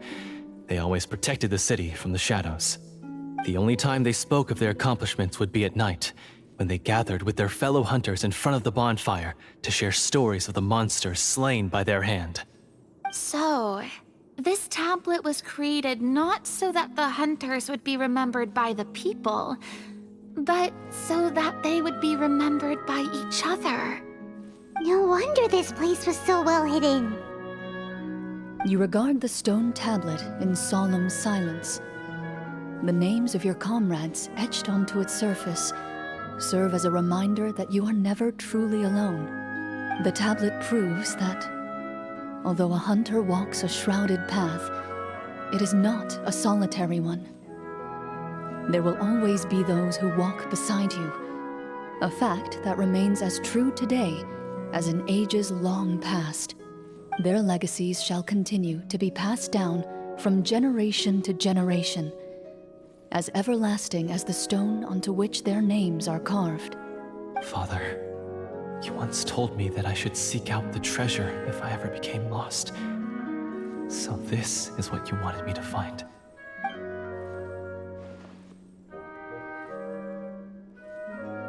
Thank you, my friend. You are very kind. I implore you, everyone, please give me a chance to make up for all I've done. Allow me to fight alongside you and defeat the evil sorcerer that threatens the peace and prosperity of everyone in this kingdom. Well, I say we let you join. Sounds good to me too. Everyone makes mistakes. What matters is what you do to make up for them. I have no objections, but Mr. Florian, do you even know how to defeat the evil sorcerer? When he took over my mind, I gained some insight into his thoughts. Every time I thought of the treasure, he reacted with a strong sense of fear. Huh? He's afraid of the treasure? But there's nothing here except some broken weapons and the stone tablet. What if the secret's hidden inside these weapons? GM, permission to investigate.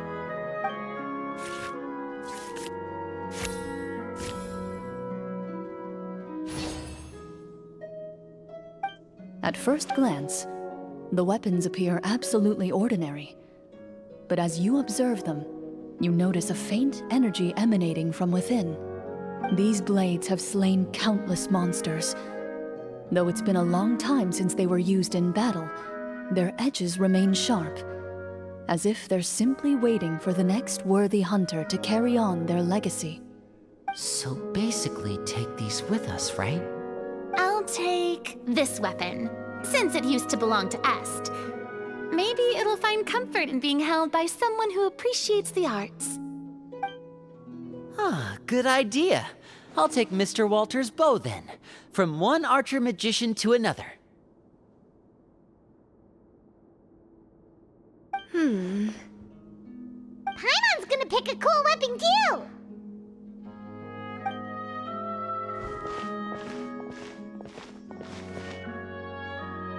As you grip your weapons, you can almost feel the will of past hunters coursing through your being. It's a feeling of courage, determination, a silent vow passed down from generation to generation that says, eradicate the monsters, no matter the cost.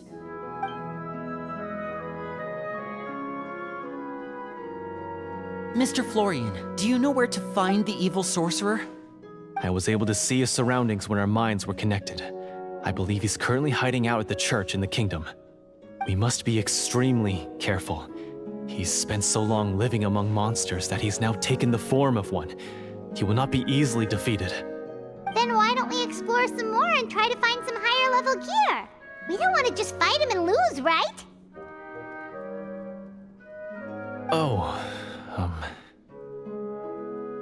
No, we have to strike now.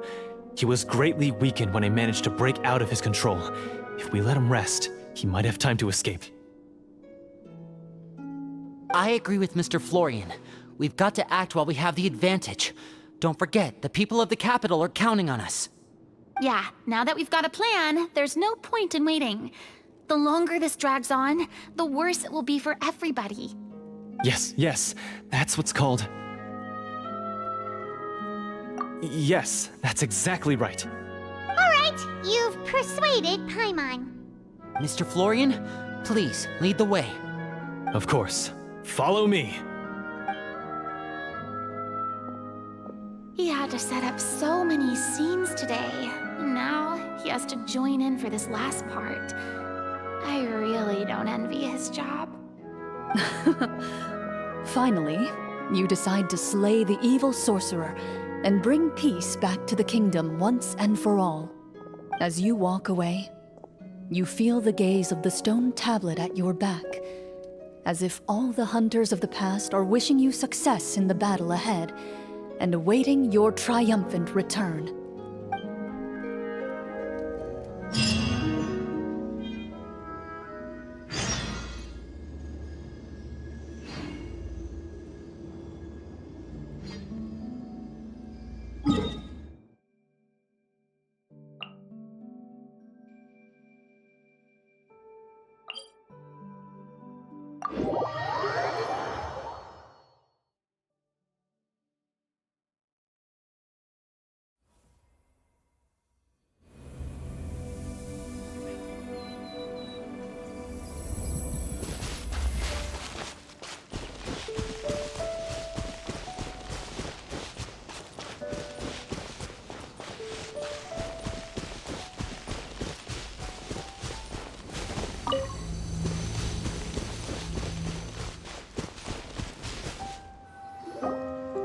Finally, you arrive at the church Florian described.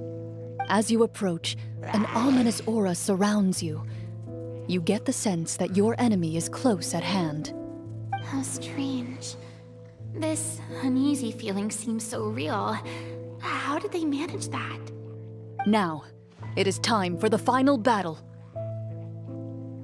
Let's go!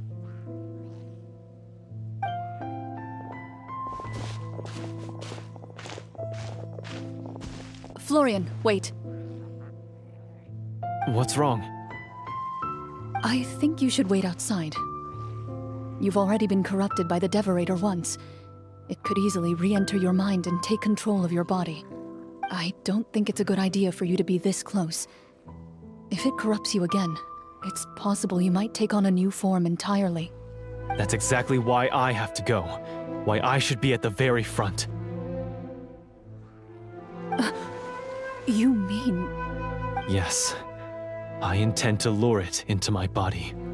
That's too risky. If things get out of hand, I might have to kill you. Do you understand how dangerous this is? I understand, but if I do this, you'll have a clear and visible target. The Devorator will have a hard time passing up a chance to enter a body it knows how to control. You won't have to worry about any of your friends being taken over. You're not like me, Miss Clorinde. You're a just and powerful Marechaussee hunter. The monster broke free due to my error.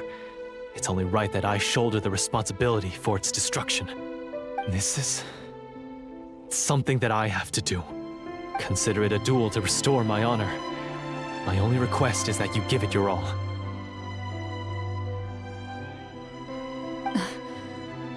I understand.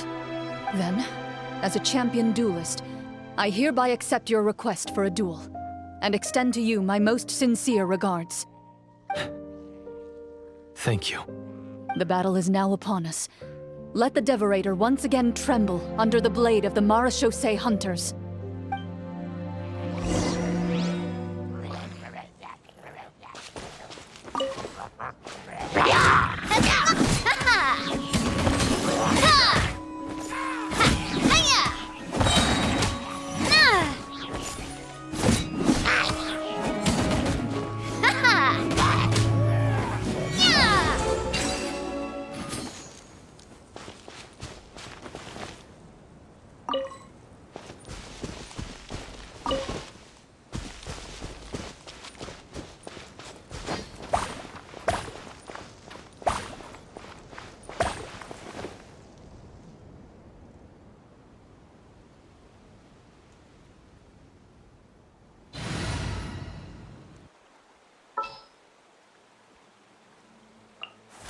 I will lead us to victory.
foe is not invincible. You hold the treasure, the power to defeat it, in your own 2 hands. The treasure? You mean... The names! It's the Marechaussee Hunters' names! How are we supposed to... You forget, Paimon? There's still one skill we saved until the very end. Hunters fight not for fame, but to aid the people whenever they are summoned. Walter the Marechaussee Hunter, master of 1,000 tricks, executioner of the Phantom Hunters, I call for aid! Est, the Marechaussee Hunter, inheritor of Cassiodor's will, judge of the Shadow Hunters. Answer my call!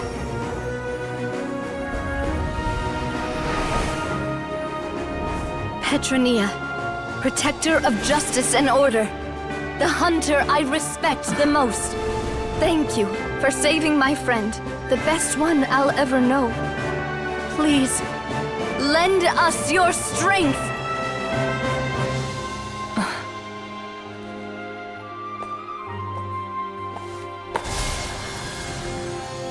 We have come to answer your summons.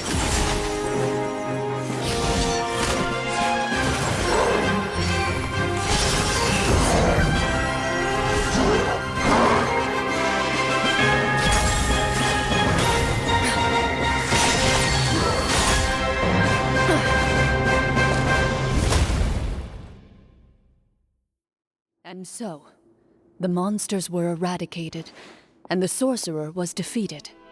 Peace soon returned to the capital. Those in the court, manipulated by the sorcerer, also recognized the errors of their ways. Some remembered the names of the heroes who saved their kingdom, but others simply continued their lives none the wiser. Such is the story of the Marechaussee Hunters. They pursue the phantoms in the darkness and exterminate all who pose a threat. They will always protect the city and those within it, even should all memory of their accomplishments be forgotten by the very people they serve. I am assuming we've finally reached the end of the script. Yes, you've reached one of the better endings. It's a pretty solid story overall. I thought it was just an ordinary adventure at first, but the further we got into it, the more impressed I became with the production and the plot. That final battle especially! All the effects were super realistic. Oh, right. Yeah, totally. That's a really good point. I never expected the weapons we picked up from that vault would have that kind of effect. Yeah, mine nearly scared the daylights out of me when it started glowing. I took a good look at it after we got out, but I don't think it ever lit up again. Oh, we should probably give these props back, right? I'll just leave mine here. Did you have a good time? Of course. Let me know if another script like this comes around. Sure, no problem. Then I'll head back for now. I think I need some time to fully digest everything that just happened. Once Mr. Florian is awake, please pass on my regards to him. He must be extremely exhausted to have passed out cold like that. You're right. He's had a lot to deal with. Well, see you all some other time. Toodaloo!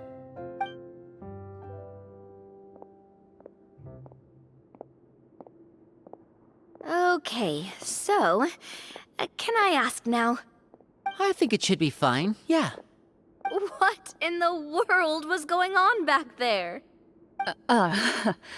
So you saw through all of that? That time in the cave when you told us to close our eyes, it'd be weirder if we didn't notice anything. I was dying of curiosity the entire time. I mean, you did a pretty bang-up job of pretending nothing had gone wrong. Farina actually looked like she thought all of it was planned. Guess none of us wanted to be the one to break the illusion. What are you all talking about? Oh, wait. Don't tell me you never... Ugh, this is all my fault.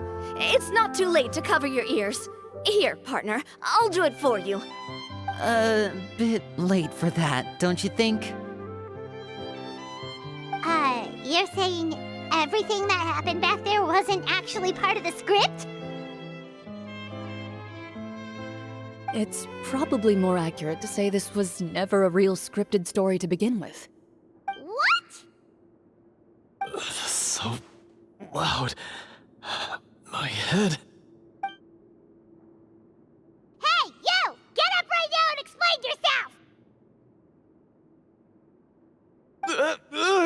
No shaking, please! Oh, my head.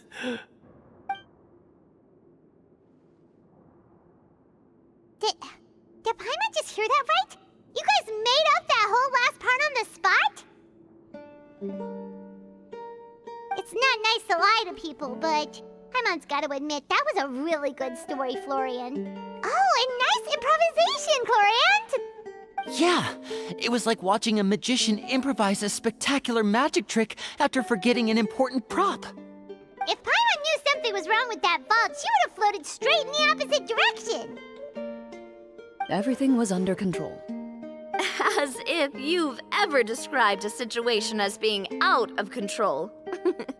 I'm pretty sure any situation you consider to be easy to handle would scare a reasonable person half to death. Guess I'm just used to it.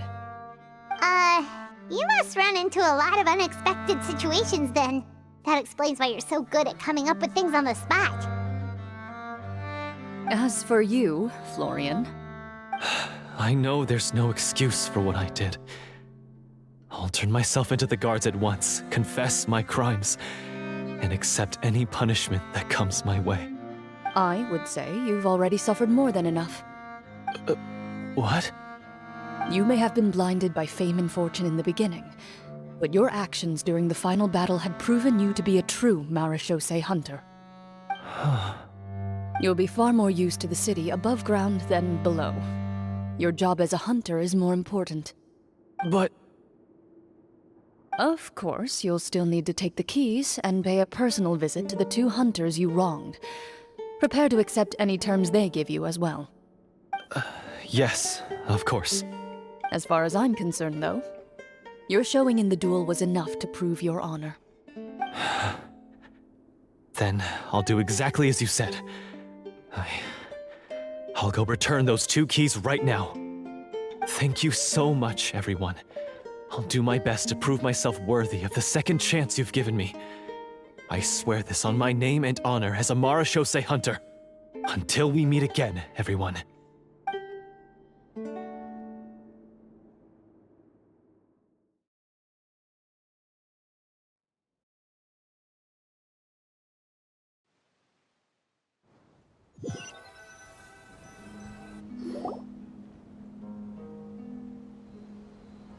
Speaking of Marechaussee hunters, what should we do about the treasure in that cave? Leave it be. Are you sure? We could show it to people, make it so that the hunters are remembered. Don't you want that? No. Every name on that tablet made the same choice. All hunters know what the path entails. I am no exception. My identity as a Marechaussee hunter is not something I need people to remember. I wish only to be recognized as a champion duelist. Nothing more. That's certainly very different from the path of a magician. Still, I admire your decision. Wait! I just remembered something. If there were no special effects involved, why did our weapons begin to glow during the battle? That's because the Marechaussee hunters of ages past would often imbue their weapons with special enchantments to suppress the monsters. Whenever a monster was nearby, their weapons would start to glow. Oh, so that's why they had an effect on that guy near the end. I really thought the summons were doing all the work. Well, I'm sure the summons were a part of it too. Oh? How so? This particular devorator probably hailed from the same era as the hunters we saw in the room. The names you recited all belonged to the bravest hunters. Countless monsters fell to their blades. That's likely why the devorator visibly reacted when you said them out loud. So the names held the power all along! Navia? Everything you said during your summon. Huh? Oh, I meant what I said. I mean, it was true to my character, so yeah, I'm glad you heard it. Just don't make me repeat myself. It's embarrassing. I really appreciated those words. All right. Don't get all sentimental on me. Anyway, let's not talk about that anymore. I'm going to go on ahead. Don't fall too far behind now. She ran off! I should probably head back as well. This story was truly incredible. I might have to spend the whole night telling my siblings all about it. Goodbye.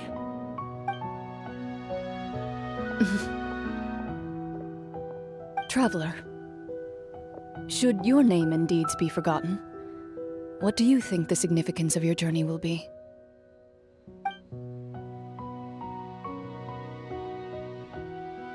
I suppose the significance would be the journey itself and the world we helped create. There's still value in the time I shared with everyone here, in the things we were able to accomplish, even if no one remembers them. A great answer. I'll remember it. Me? The Marechaussee Hunter says nothing in response to that question. Perhaps her answer lies in her silence, an unspoken vow left to echo through the night. The path she walks needs no explanation.